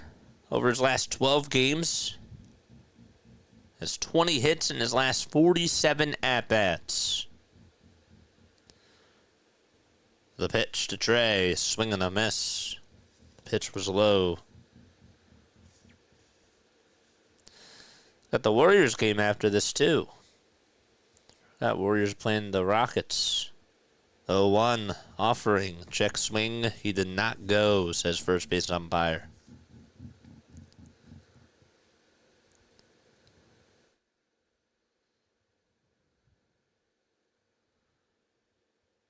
One to Trey. They try to appeal again. Did he go that time? No, he did not.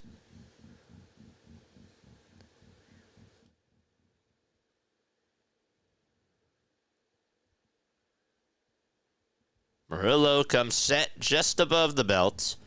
The 2-1 pitch. It's bounced over to third base, scooped up by Suarez. Throw over to first, and Turner is out.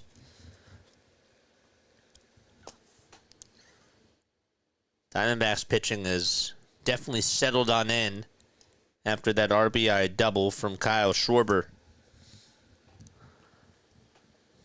Bryce Harper's up.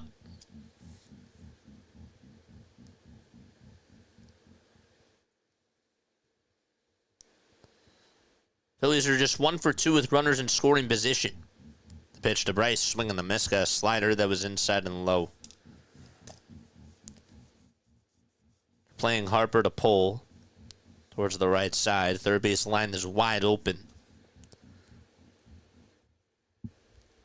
0-1, and that misses inside. Diamondbacks are 2 for 9 with runners in scoring position. They've left 7 men on base. 1 ball, 1 strike to Bryce. Can he get on here?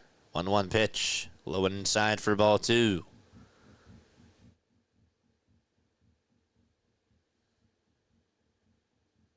Merrill trying to get out of the inning. 11 pitches so far, 6 strikes. Kelly left the game with a cramp. 2-1, swing and a miss. Got a fastball at the eye level. And a violent swing, and he was late.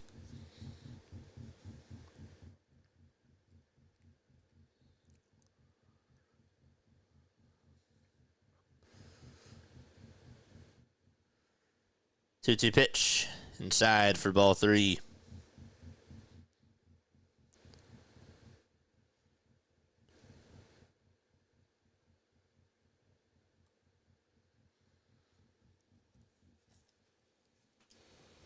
Two outs, base is empty. The payoff pitch to Harper, swing and a miss. Got a slider that was low and inside.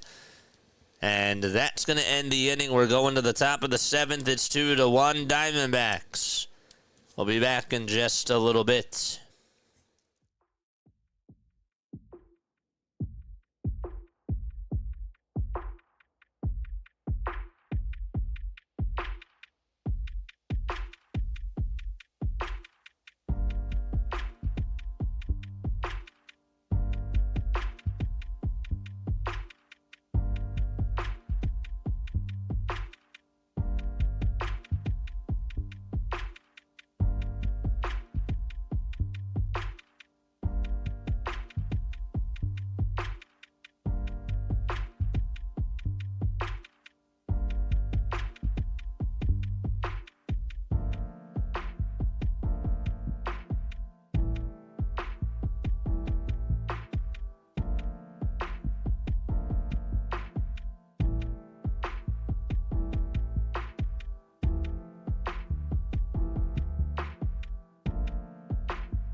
All right, we're back. We are back. Phillies are down 2-1 to the Arizona Diamondbacks. Luzardo and Kelly are having a pitching duel. Luzardo went 5 1/3, allowed 2 earned runs through 95 pitches. And then Matt Strom came on in relief for him. And here's Tanner Banks as he comes on in the pitch, and the first pitch is in there for a strike.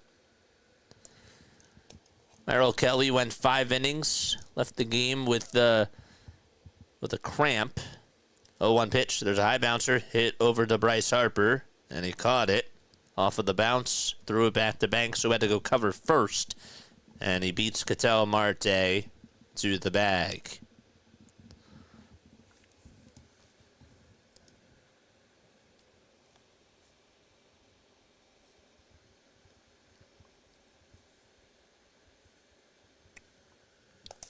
Three, 1.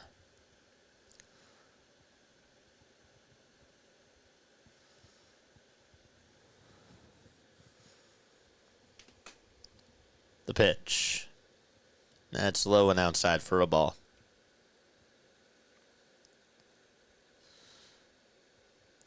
Yoshinobu Yamamoto has gone 5 innings, and he has been absolutely sensational against the Braves, if you know what I mean.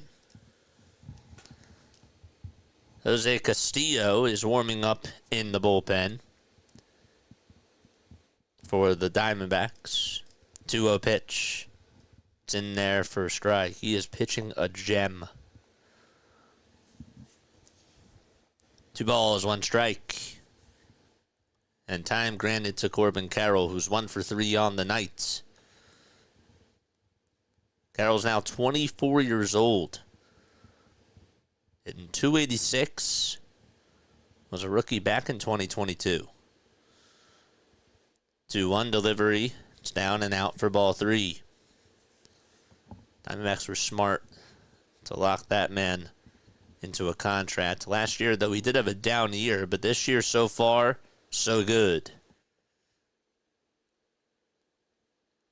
3-1 pitch. It's a fly out over to left field. Kepler gets underneath it, takes about 2 steps back, makes the catch. He was playing pretty deep there, and there's 2 away.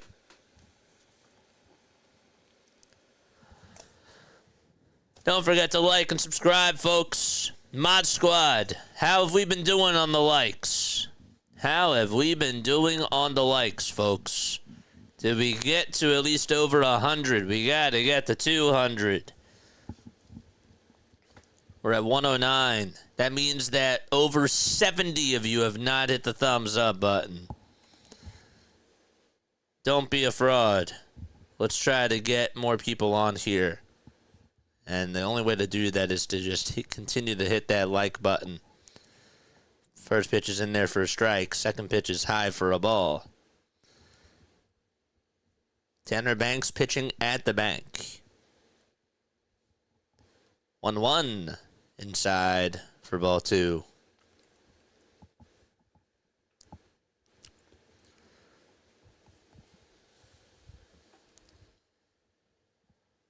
Two balls, 1 strike.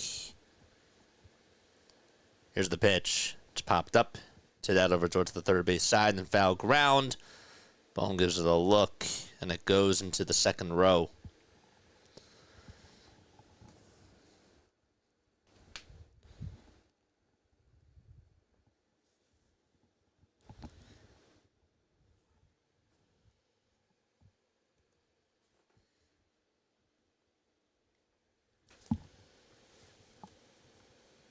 Banks comes set at the letters again.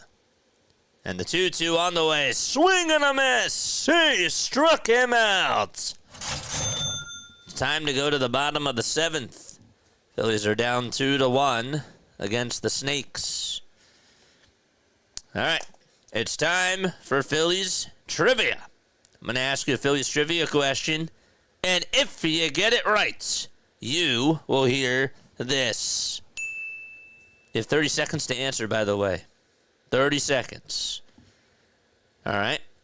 And if you get it wrong, you'll hear that. All right.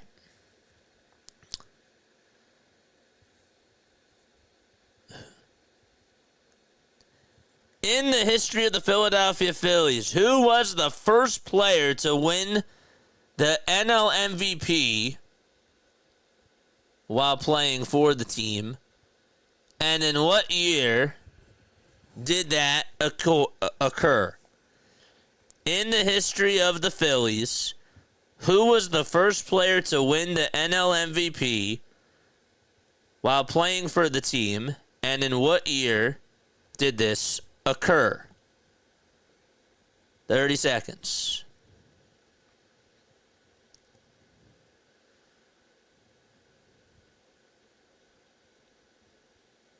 $20.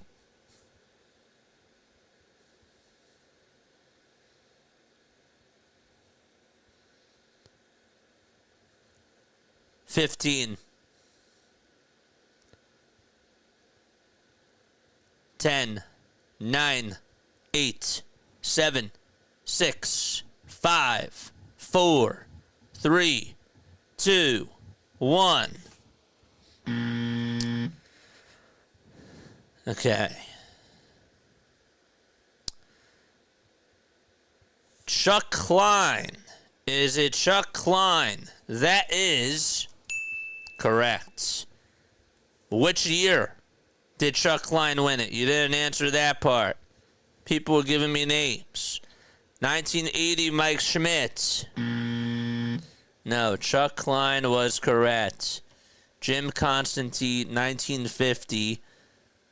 That was actually B on this multiple choice. I wasn't going to give you multiple choice.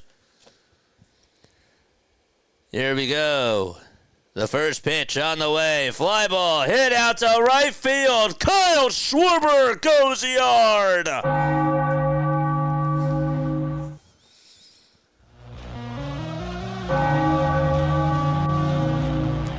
Tie game.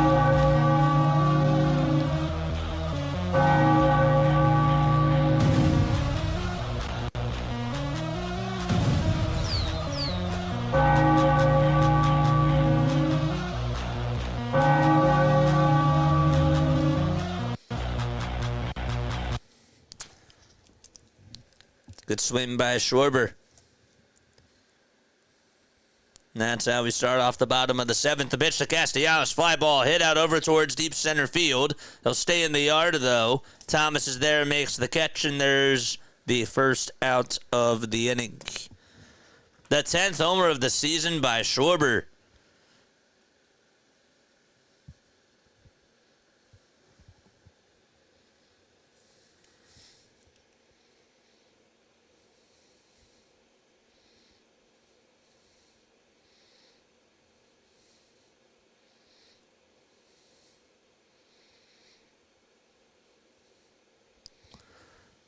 Here comes Max Kepler in the pitch. It's taken for a strike. Schwarber's still on his streak, yes. Especially after that home run, yes. Home run is on base. The pitch, swing and a miss.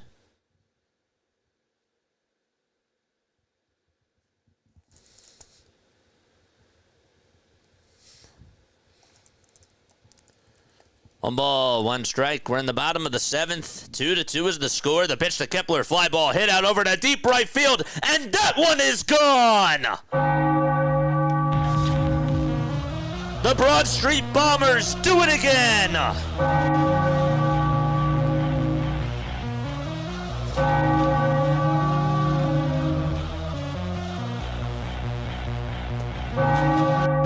Two punches by Philadelphia.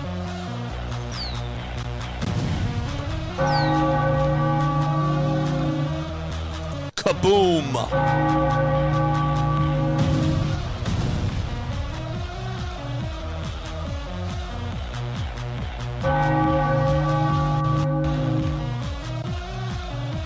Here comes JT Realmuto, and he takes the first pitch. It looked like it was on the outside corner for a strike, but it's called a ball anyways.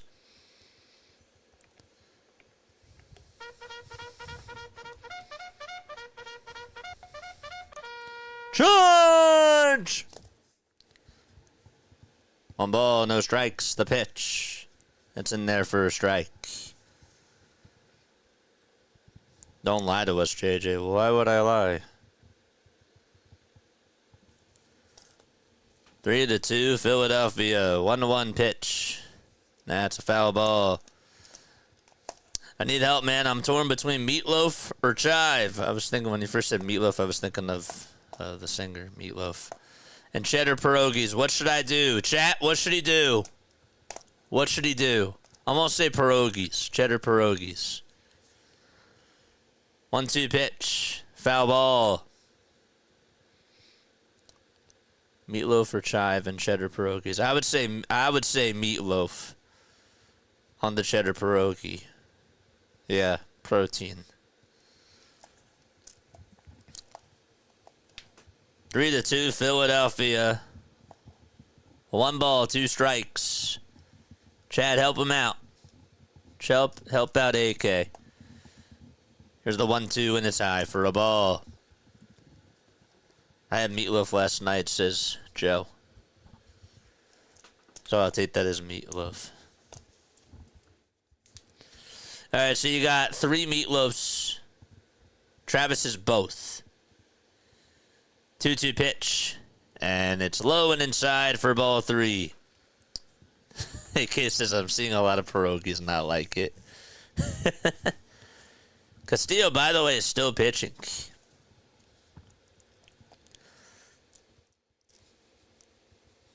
Here comes the payoff pitch to JT. There's a fly ball hit out over towards left field. It's deep, but it's not going to go out of the yard.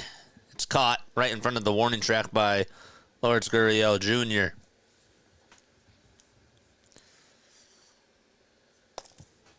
Don't forget to like and subscribe, folks. If you guys want to donate to the channel, you're absolutely more than welcome to do so. I don't read all super chats, but obviously, I don't read all. I'm not able to read all chats, but all super chats do go over to the top, folks. The pitch is outside for a ball. I try my best to read as many things as I can. Want to know is the count to Bohm. Phillies lead 3-2. What do you do for the 8th inning? Who should pitch in the 8th? Give me a name down below on who should pitch. 1-0 pitch on the way. There's a grounder. It's hit over to shortstop. Perdomo has it. Gobbles it up. Throws it over to first. And we're going to the top of the 8th inning. But Kyle Schwarber and Max Kepler are able to rake. And the Phillies get the lead back as they're up by a run. 3-2. Okay. You did good. All right. Ray says Ruiz. Ray says Ruiz. Okay. Jose Ruiz. You can't just put 2 names. You got to go with 1. Romano. That was his second one. Joe also says Romano too. Bryn says Alvarado. I would save Alvarado for the 9th. William with a $2 super chat. He says, hi, JJ. Hi, William. Thank you so much for always being on here.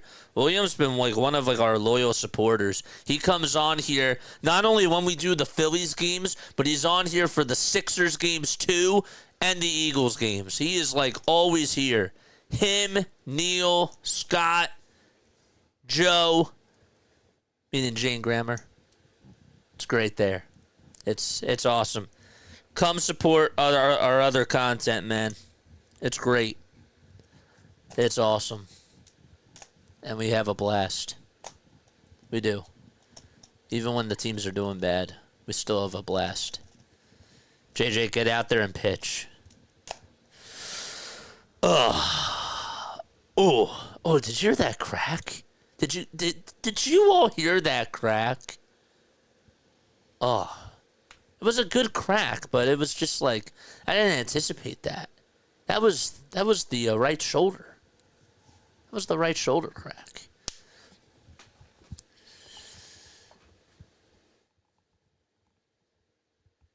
Ariel, what's going on, man? How are you? 111 people have hit the thumbs up button. 217 people on here. Let's go. Let's go. Jordan Romano was correct on who's going to pitch. And Romano is in. First pitch is taken for a ball. Romano's pitching. The 1-0 pitch on the way. Fly ball hit out over towards shallow left center field. And the catch is made by Johan Rojas, who comes on in for Cal Stevenson. Huh. Rojas is going to start off the bottom of the 8th.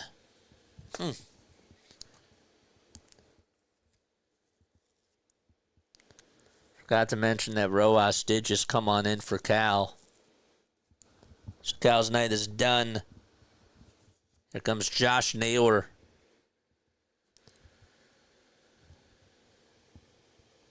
The pitch was a little bit low. Doing fine, JJ. Better than Bryce. Shots fired. Everybody's taking shots at Bryce. The pitch to Naylor. Fly ball hit out over towards left center field.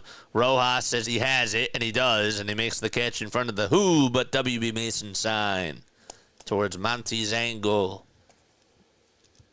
There's 2 away. Coincidentally, Romano is also the answer to who's going to blow this game. Oh, gosh, Larry.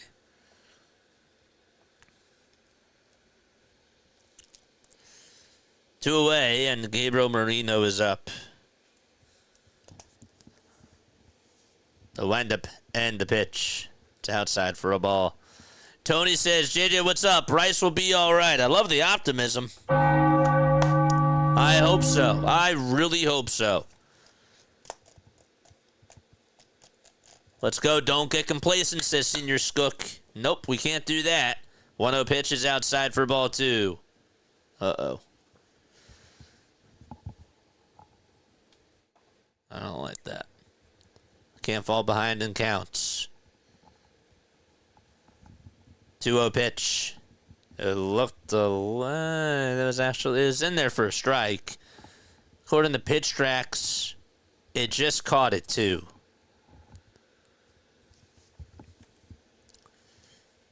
Two one pitch. There's a grounder. Hit sharply over to shortstop. Turner gobbles it up, throws it over to first in time. The screen froze, but he gets out of the inning. Romano does his job. And we're going to the bottom of the 8th. It's 3-2 Phillies.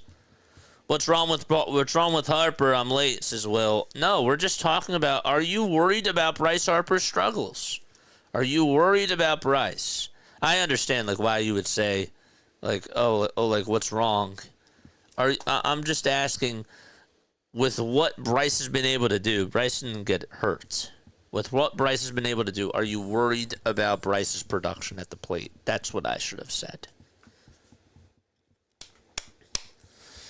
Text on in to the JJ hotline. We just got a text message. That's awesome. Or call on in. Leave a voicemail message. You can totally do that too. 610-314-0844 is the phone number. We're going to the bottom of the 8th. It's time to get some insurance. Speaking of insurance, my good friends over at State Farm. Just kidding. I don't have a State Farm insurance. I don't have a sponsorship with them. That'd be kind of cool if they did sponsor this, but no. Patricia says Bryce is going to be okay. Bryce is going to be okay. I hope so. I do. I hope so.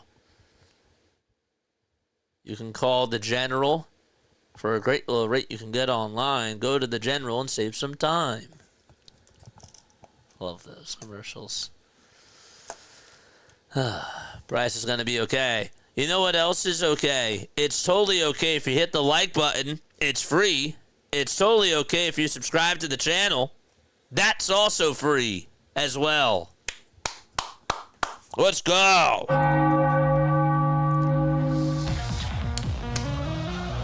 We got 3 outs to play with. Can the Phillies get some more runs? Let's go.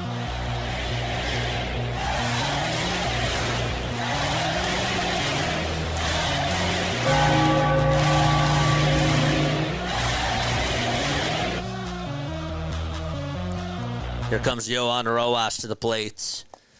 He'll be facing Jalen Beeks. Never understand why people can't click a like button. Well, because some people get an ad. Some people, I don't know.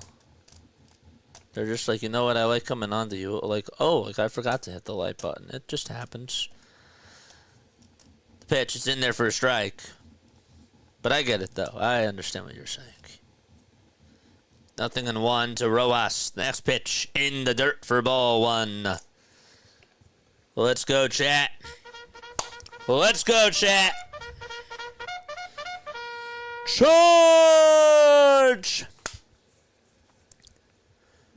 1-1 to Rojas. Inside for ball two. That pitch was at 95 miles per hour. This is Jalen Beeks who's pitching. He's a left-handed pitcher. Played for the Rays for a while. From 2018 to 2023. 2-1, swing and a miss. That pitch was high. That pitch was inside. And the count is 2-2.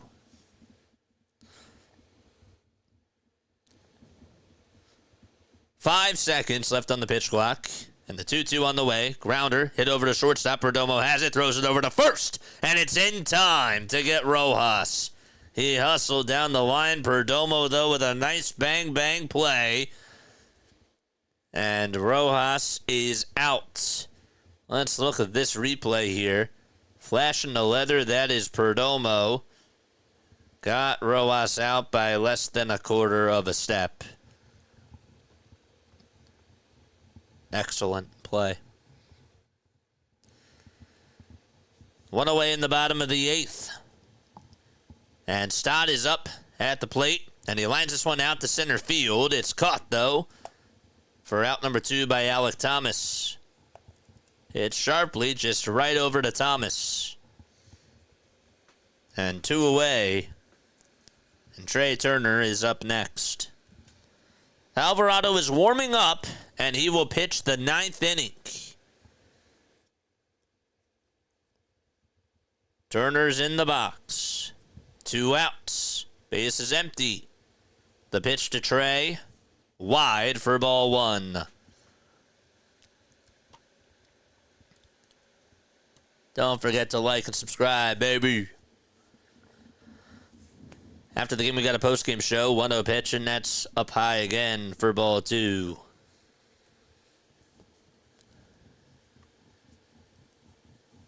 We're at 132 likes. Come on, man.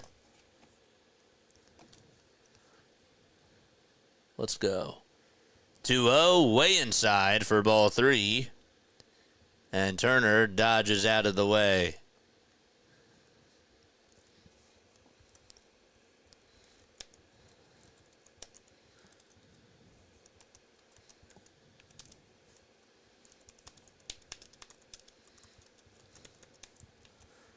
Three-0 pitch, and that misses down low and inside for ball four.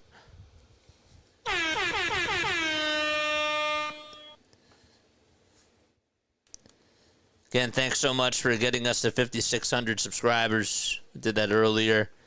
I appreciate you all for doing that. We got to get to 6K, man. By the end of the year, I'm hoping that we get to 10. That would be really awesome. Just continue to share this with people, man. Continue to share this and hit the like button. Here comes Bryce Harper to the plate. Turner's over at first. The toss back is not in time. We cover the Phillies, the Sixers, and the Eagles on this channel. We do play-by-play, radio style. And interact with folks. Pitch to Harper. And he fouls it off. Get that run in. Come on. Let's go, Harper. Let's see my Bryce emotes. Where's my members at? Charge! 0-1 is the count, and the next pitch is low and outside for a ball. Ray says we haven't seen a balk in a while. I think it was like 4 weeks ago.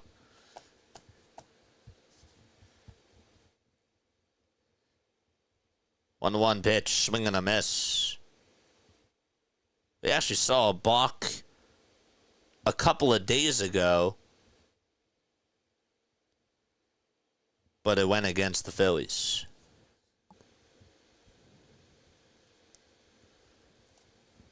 Harper went golfing after that pitch. 1-2, and it's outside for ball 2. Actually kind of surprised that the umpire didn't call that a strike because there were 2 pitches earlier in the game in that same spot.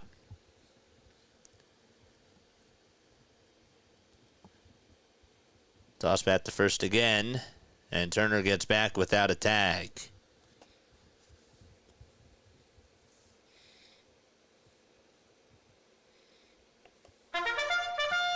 Charge! That was the wrong one. I didn't want to play that one. 2-2 pitch. Another line drive foul ball. Turner was going, and he has to go back to first base.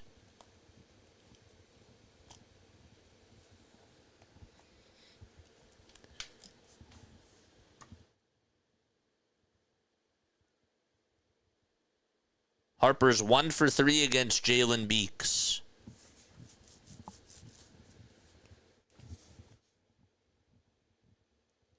It's also 1 for 3 tonight. 2-2 pitch on the way. Swing and a miss. Got a changeup right down the middle. And we're going to the 9th inning. Gurriel Jr., Thomas, and Perdomo all due up, and they're going to be facing Jose Alvarado. Can Alvarado get the save? That's the question. All right, folks.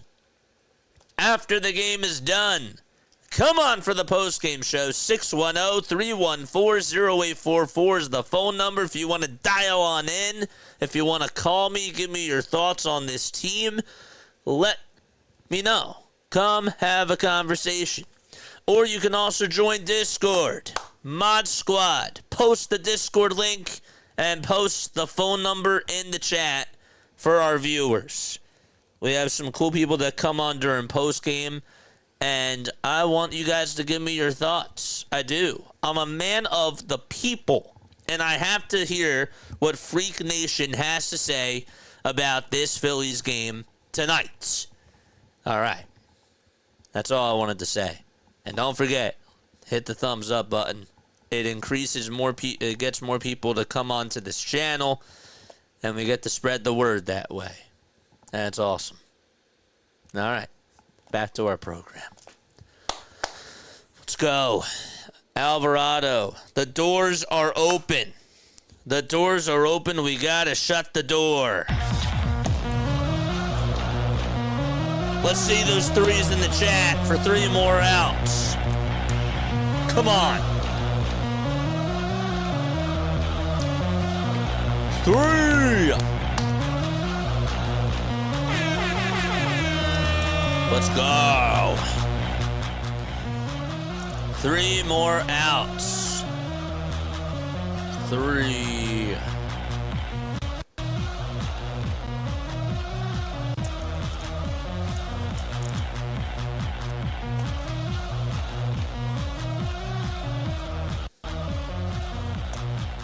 Looks like my picture got darker. 3 more outs. Let's go. Come on, man. There's what's his name? That's the guy that, oh, he's going to get his glove on. He's going to imitate Alvarado again. Dude, that is so cool. That's so cool. All right, so here's Lourdes Gurriel Jr. He leads it off, and the first pitch is in there for a strike.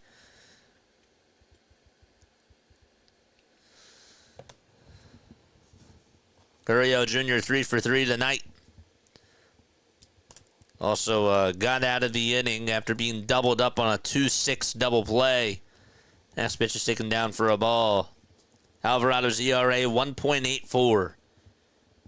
In 14 innings, he has 5 saves and 5 opportunities. 1-1 pitch. Here it is. Fly ball hit out over towards left center field. It's carrying, and Rojas is there to make the catch. He slams into the wall. He catches it, and there's one away. He landed flat on his back, and the trainer's going to go out there. What a ridiculous catch by Johan Rojas. He says that I'm good, and he gets back up. Rojas with a nice defensive catch in left center field. That definitely deserves a round of applause. Nice play by Johan Rojas. Wow. That was a nice catch. The trainer's out there as well as the translator too.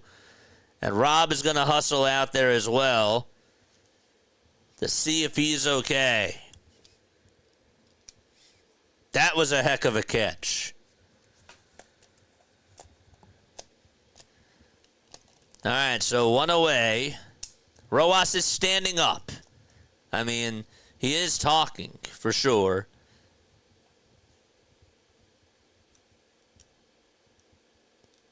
It's like, yeah, I'm good. Glove is off, but that was, I mean, he caught that right before the State Farm sign over towards Monty's angle, and he slammed into the wall. Like he was running into the wall with a head of steam, and then he just landed flat on his back. Translator, well, he doesn't speak English. 1 out in the top of the 9th. And he will stay on in the game. What a nice catch, and he gets a round of applause. And rightfully so.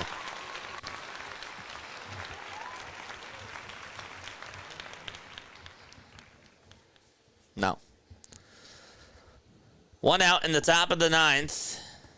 And Tawa is going to pinch hit for the Diamondbacks. Here's the first pitch. It's inside for a ball.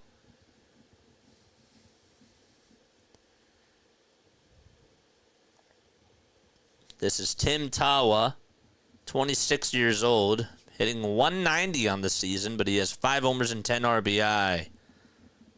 Here's the 1-0. It's down and in for ball 2.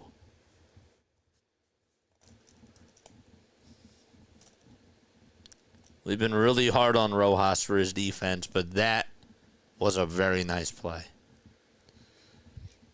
2-0 pitch, and there's another fly ball hit out over towards left center field. Kepler gets under it, over towards the track, makes the catch, and there's 2 away. All right, 1 more to go. 1 more to go. Ones, let's go.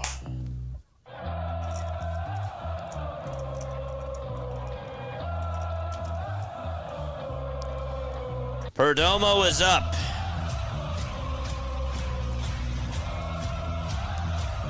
First pitch, here it comes, high for a ball.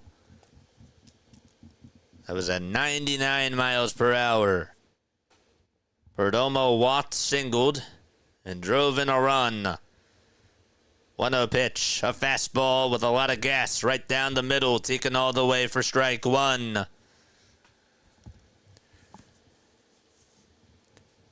We got a post-game show after this. Make sure that you guys come on for that. Here's the 1-1 to Perdomo. It's in there for strike 2, and the Diamondbacks are down to their final strike. Fans on their feet. Another packed stadium out at Citizens Bank Park. 1 ball, 2 strikes, and Perdomo does call for time, steps out of the box, steps back in. 10 seconds left on the pitch clock. Alvarado kicks, and the 1-2 pitch. It's chopped foul.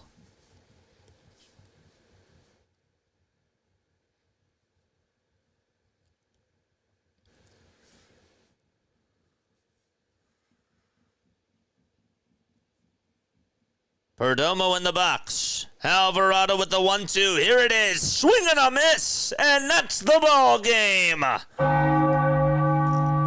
Jose Alvarado, 6 for 6 in save opportunities. And the Phillies come back and beat the Diamondbacks by a final score of 3-2. Ring the bell. The Philadelphia Phillies win.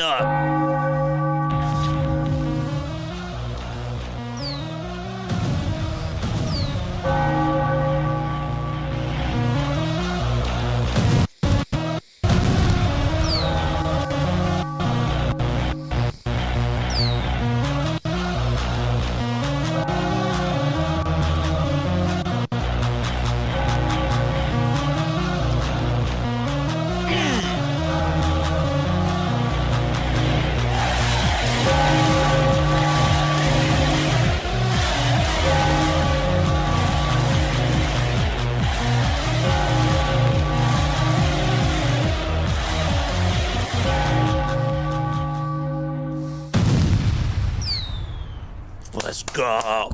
Yes. Yes. That's what I'm talking about. That's how you start off a series against the Snakes. I know that they only got 3 runs today. And I'm going to talk all about it. But this was a nice win. This was a team win where they were actually able to get the job done. And they looked like this kind of felt like it was a playoff atmosphere tonight. Not going to lie. Schwarber had the nice solo homer. Kepler, how about that homer that he hit in the bottom of the 7th? That was a good swing. Schwarber also had the RBI base hit as well.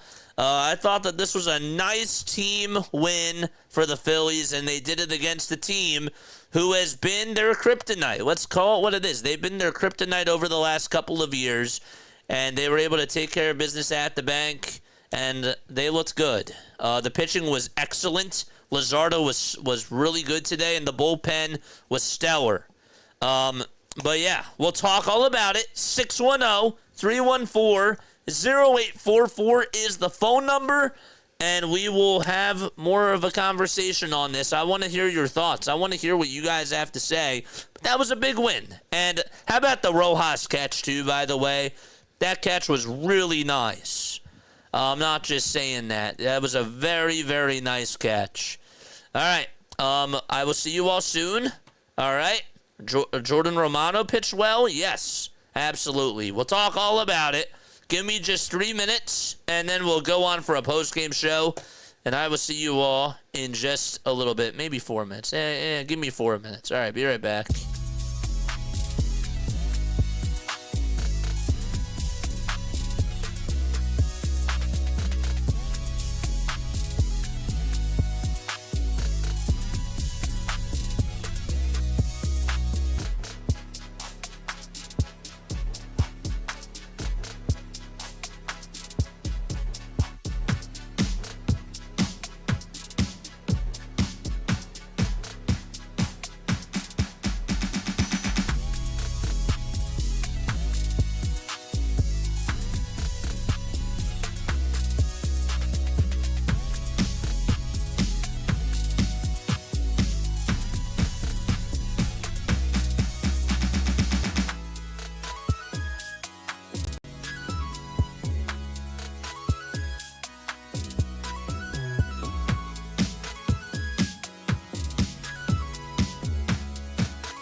Graduated from Rowan University in the spring of 2022 with a sports communication and media degree. I got to actually call minor league baseball and G League basketball games while I was in school. And then I graduated, and as soon as I graduated, I went to NFL Films in Mount Laurel, New Jersey. And as much as I loved that experience, I miss putting on the headsets. I decided, you know what, talk is cheap. I have a laptop that's in my house, and so 21 months later, here we are, still on YouTube, calling games and building an incredible, loving community on here with the people that I call my Philly freaks with a capital P and a capital H. We go live for every single Phillies, Sixers, and Eagles game, and we do it like old school radio play-by-play style. I'm Jason Joseph, and this is Play-by-Play with JJ. I showed a swung on, barreled out to right field. Bye-bye baseball. That baby is long gone. All right, the Phillies got a win. Phillies open up the series against the Arizona Diamondbacks, a weekend series, and they're able to get a win. And I was really happy about this overall. Thought that there were some good things, for sure, in this game. And this should make you feel better. Yes, we'll talk about it. Make sure that you guys hit the thumbs up button if you are just tuning on in. Again, you can call on into the postgame show. Let me know what your thoughts are on this Phillies win tonight, and let me know how you guys feel about this. I'm feeling good. Okay, I'm feeling good about this. I've been down on this team for a little bit of time. I've been one of those guys that really hasn't been giving them a lot of praise. You haven't really heard a lot of optimism from me or a lot of positivity from me, and that's not really like me because again, I'm usually the guy that does like to, cheer them on, wave the pom-poms, but I also just have been exposed to heartbreak and to failure, and sometimes that just does settle on in. But tonight, I'm not going to go there. I thought that we did what we had to do against this Diamondbacks team. I thought that this pitching was really good today. This pitching was solid. Jesus Luzardo just, again, nonchalantly goes out there and just pitches you a very, very good game. Like, he pitched his balls off today. He was such a force. The fastball looked great. He, in that first inning, gives up a single to Marte. Welcome back, Ketel Marte. Corbin Carroll gets on with an infield single. And this guy just has a motor to him. He does. He got Grichuk, Suarez, and Naylor 3, 4, and 5 to strike out on some ridiculous pitches. I mean, like, those were pitches that, like when you think about like the top pitchers, and I'm not telling you that Jesus Luzardo is an ace or anything, but like when you think about names like Max Scherzer, like when they're in their prime, or Jacob deGrom with just the filthy off-speed pitches that they have, like some of those pitches when you're watching them being released, and you see a curveball that just dips all the way outside and low, and Naylor's thinking it's a fastball. The way that those things are pitched, it's absolutely ridiculous. And he's getting a lot of good movement. He had some base runners, okay? But I thought more so credit to Jesus Luzardo for coming through in a lot of those spots. He got Carroll to strike out looking in the third, and then he gives up a single to Grichuk, and then he struck out Suarez again, and then Naylor gets on with a single, and then Gabriel Moreno gets out. I thought that when he had to execute from the stretch, he was great again. This guy comes on in, low risk, high reward, and we are absolutely getting the very high rewards. I didn't even think that his high reward would look this crisp. And again, it's May. It's the first start of May, but I've been so impressed with Jesus Luzardo so far. I don't think I've given him his flowers. He allowed hits today, but again, executed when he had to. Only walked one batter, and he struck out 6. He did a lot of pitch to contact today, and it worked for the most part. When he got into jams, he just buckled down He kept his composure and just was himself. He was himself. The Philadelphia Phillies bullpen today only allowed one hit. I thought, personally, that Luzardo still should have stayed on in, even after he got into that jam in the 6th inning. And Rob decided to go to Strom. I don't get that. That was the inning, though, for the Diamondbacks to add on to their lead, and they didn't. Perdomo popped out on a bunt attempt, and it was caught by JT, and Gurriel Jr. was dancing way off of second base and got himself out. That was the time the Diamondbacks shot themselves in the foot. Offensively, this team did not do a lot. This is where I give them credit, though. Kyle Schwarber responded. Kyle Schwarber tied the game up with one swing. And Max Kepler gave you another big home run. They fought back. They did. There was some fight. They didn't get a lot of guys on base today. And I'm not happy about that. I know that not every night that's going to be the case, but it does feel like a lot of the times when we're watching them, they're not getting guys home with runners in scoring position, and that still continues to frustrate people, and it still continues to irritate me too. But I thought that more so credit to the Diamondbacks pitching staff tonight for being able to execute. The Phillies, I thought that they sort of dodged a bullet, if you will, when Merrill Kelly got hurt. Merrill Kelly was cruising along after the RBI double he allowed. But then when they went to the bullpen, Murillo pitched an inning and did his job. And Castillo comes back in there and blows it. He blew it. He blew it. The 2 solo homers were the difference. But to the Phillies' credit, when adversity did hit, they buckled down and they came through and they got the lead and they held it. Now, how often are you going to be able to rely on this bullpen to be perfect? The bullpen had to be perfect today. I'm not letting the offense off the hook, even though it sounds like I am.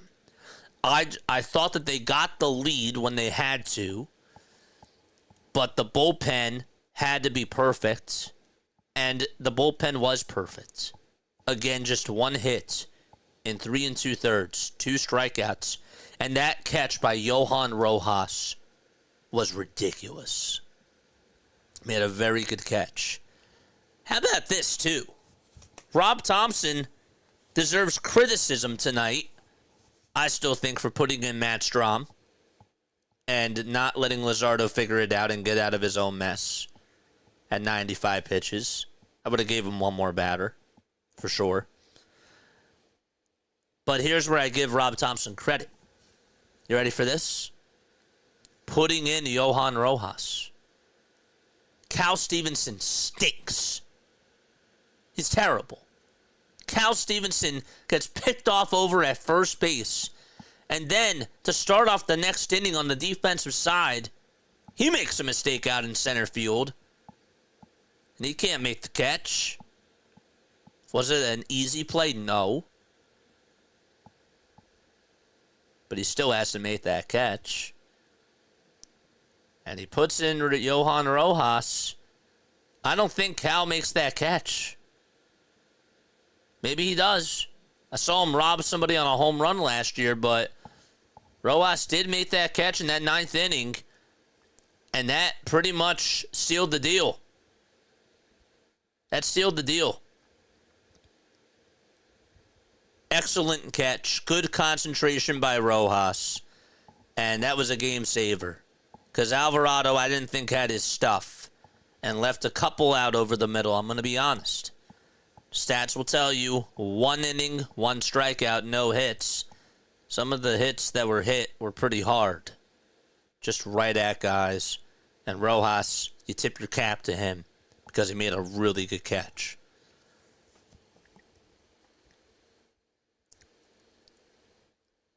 So Cal, I touched up on him. Not good enough. Bryce Harper, again, still not good enough. 1 for 4 with 2 strikeouts. He's chasing. I saw in his stance tonight that he tried to hold the bat a little bit higher than he was previously doing so. He was really resting the bat on the shoulder. I saw in his stance that the bat was up a little bit higher above the shoulder. And it's just not good enough. It's not good enough. Is he going through a slump right now? I think he is, but he has to turn it on. He has to turn it on. This is like Bryson Stott. A Bryson Stott type of a contract. Like when you look at Bryce Harper's play, it's not good enough. That's not $339 million. And I'm not here to tell you that his whole career here has been a waste, because for those people that like go that far, I disagree with that, because I don't disregard the 2019 year, the 2021 year, and even playoffs during 2022. But he does have to be better. I'm not excusing him either. So I need him to be raking the baseball, and I need him to be coming up and having more of a sense of urgency. I thought Kyle Schwarber today was the man. Kyle Schwarber is my offensive. He deserves it.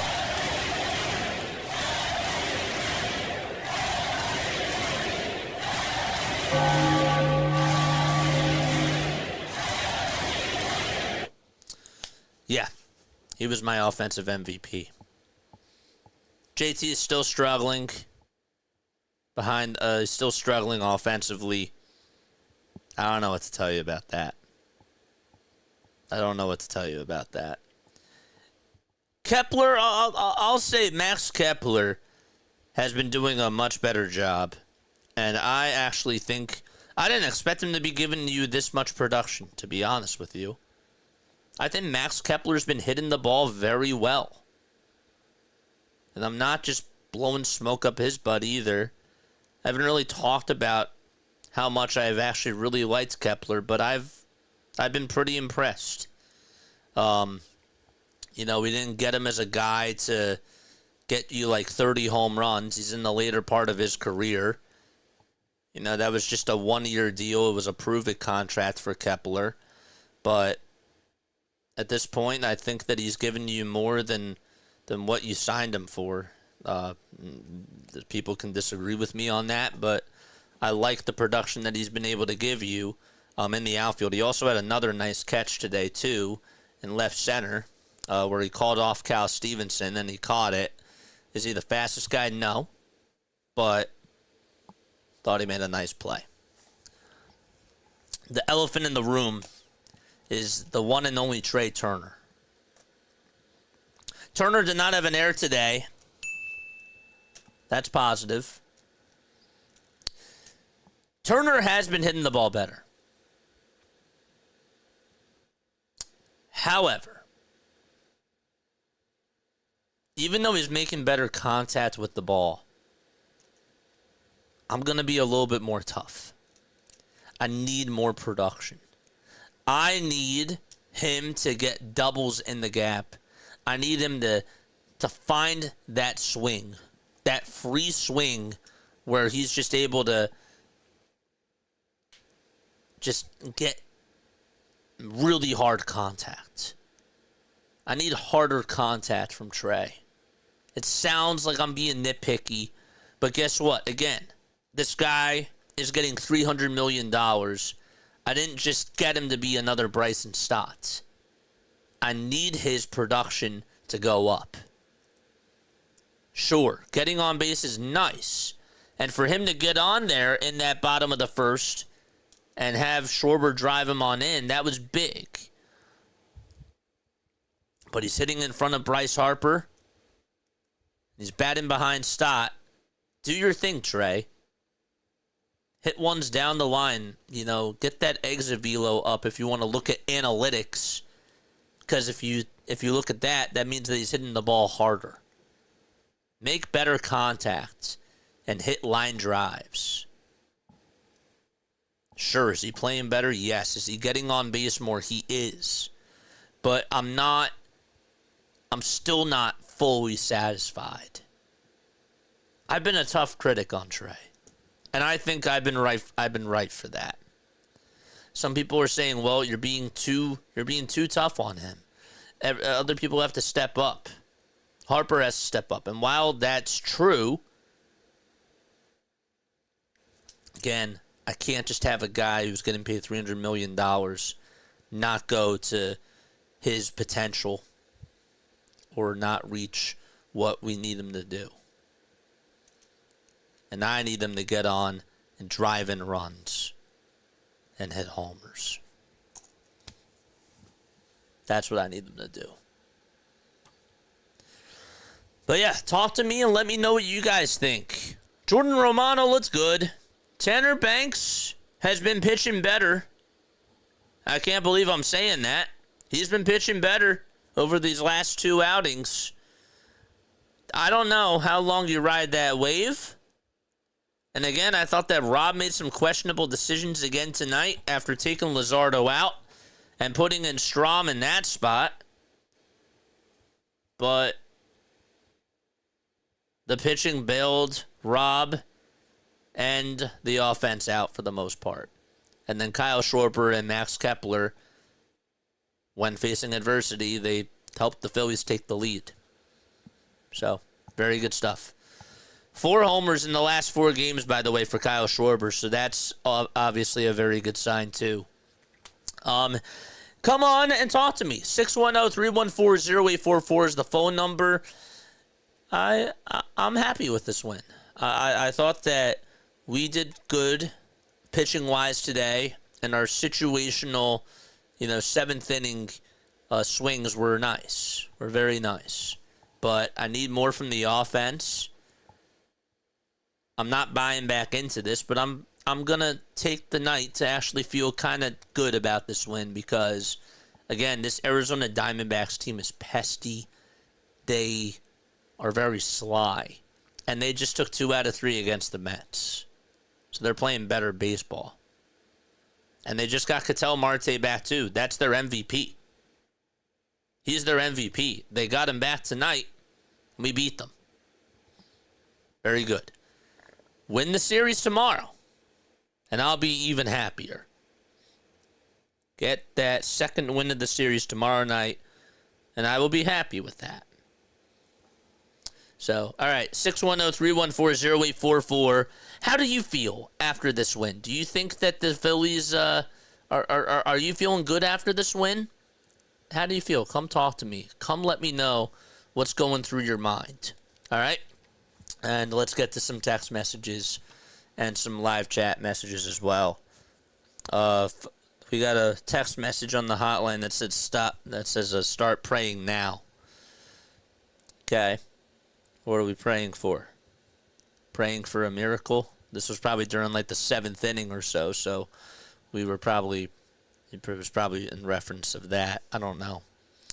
You can also join the Discord server. What else? What else? It's crazy how many people actually don't... no, that's not what it was. Scattered 9 hits and a walk. 10 hits and a walk. That's what happens when our defense doesn't fall apart. Bad base running worked in our favor for a change, says Larry. Yeah. I thought that we capitalized on their mistakes, and we won because of that. Dude, Cal Raleigh just hit a grand slam. Sorry. That's like, what, his 11th homer of the season? Ridiculous. Golden corral for everyone.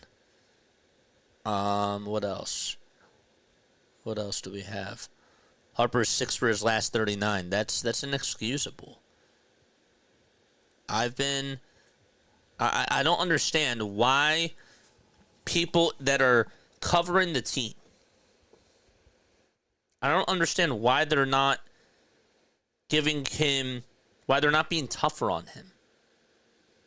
You know, they're being tougher on guys like Rojas and guys like Stott during the beginning of the season, and Brandon Marsh, of course. And Marsh, by the way, is coming back on Saturday, and I don't like that because he's been struggling even in AAA, so why even bring him up? Let him get hot. I heard a caller today on WIP that literally just that said, let him try to get hot, you know, build his confidence, and I agree with that. At 1,000% I agree with that. So I don't know why he's going to get called up on Saturday, but that was the report that I heard earlier today. But yeah, inexcusable. You know, just because the other players aren't doing well doesn't mean that you can't hold Bryce accountable, because you should. Okay, he's your leader. He's your franchise guy. Okay, he needs to be better. He needs to be doing better, and he hasn't shown any power, hasn't shown a lot of like hard hit balls, really, to the point where he was doing it a couple of years ago or even early on last year, and it's been very bad. You know, I could use a very good Bryce Harper stretch, and I haven't got that, it feels like, in about a year. I don't think I got that ever since last year. I remember the 3-homer game that he had last year, and that's when he really started to get hot, but that was the last time I think I saw like a good 3-week stretch of Bryce Harper dominant baseball. In the playoffs, he did good in the first round, but wasn't good enough. Wasn't good enough.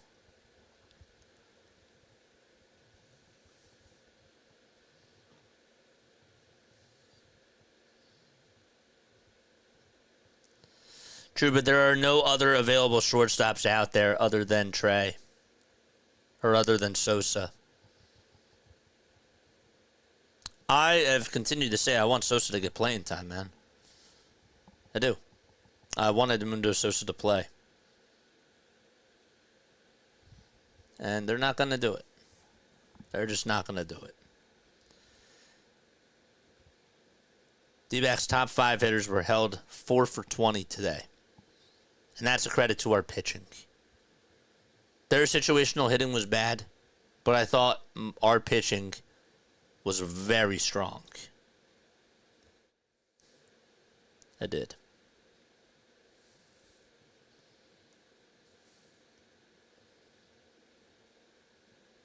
So, any quotes from Rob? I think that tonight we're just going to chill. We're not gonna go that deep. I do want to go listen to the Warriors game and maybe do some Uber Eats deliveries. But yeah, try to take my mind off of this. But overall, I'm happy. I'm happy with this win. I am. I would like the offense to be better, but I feel like when you look at the Diamondbacks, I mean, how can you not be happy that you beat them? You know, they're not the Nationals. They're not the Washington Nationals. They're not, you know, a team that's terrible. They're a nice team, and again, we've had a history against them, and our pitching, especially our bullpen and our defense, actually did really good tonight. And so that was a step in the right direction. Thought that they took a step in the right direction tonight when it comes to their pitching and their defense. And they were perfect. They had to be perfect because, again, your bats didn't do enough. I'm not letting them off the hook for the offense, but I'm also, again, it's weird. I'm giving Schwarber and I'm giving Kepler praise because they deserved it. It's a weird spot to be in. You know, I've been so down on this team. But that's how baseball goes. Ups and downs. 5 out of 6 wins in their last 6 games. I'll take that. I'll take it. All right. Love you all. I will catch you all on the next one. All right. If you guys ever want to come on to the show anytime, you're more than welcome to. I think that I have a redirect either to BW or is it to PAS? It's to PAS. I think that's what it is, PAS. So go say hi on there, or yeah, go say hi to him. This was a resilient win. It was. It was. It was. All right. Love you all. And I will catch you all on the next one tomorrow night, 6:05. 6:05 p.m. Eastern Time. Before we go, who pitches tomorrow? Who pitches tomorrow? Tomorrow is Nola Day versus Fott. Okay. All right. See you then. 6:05. Be there or be a square.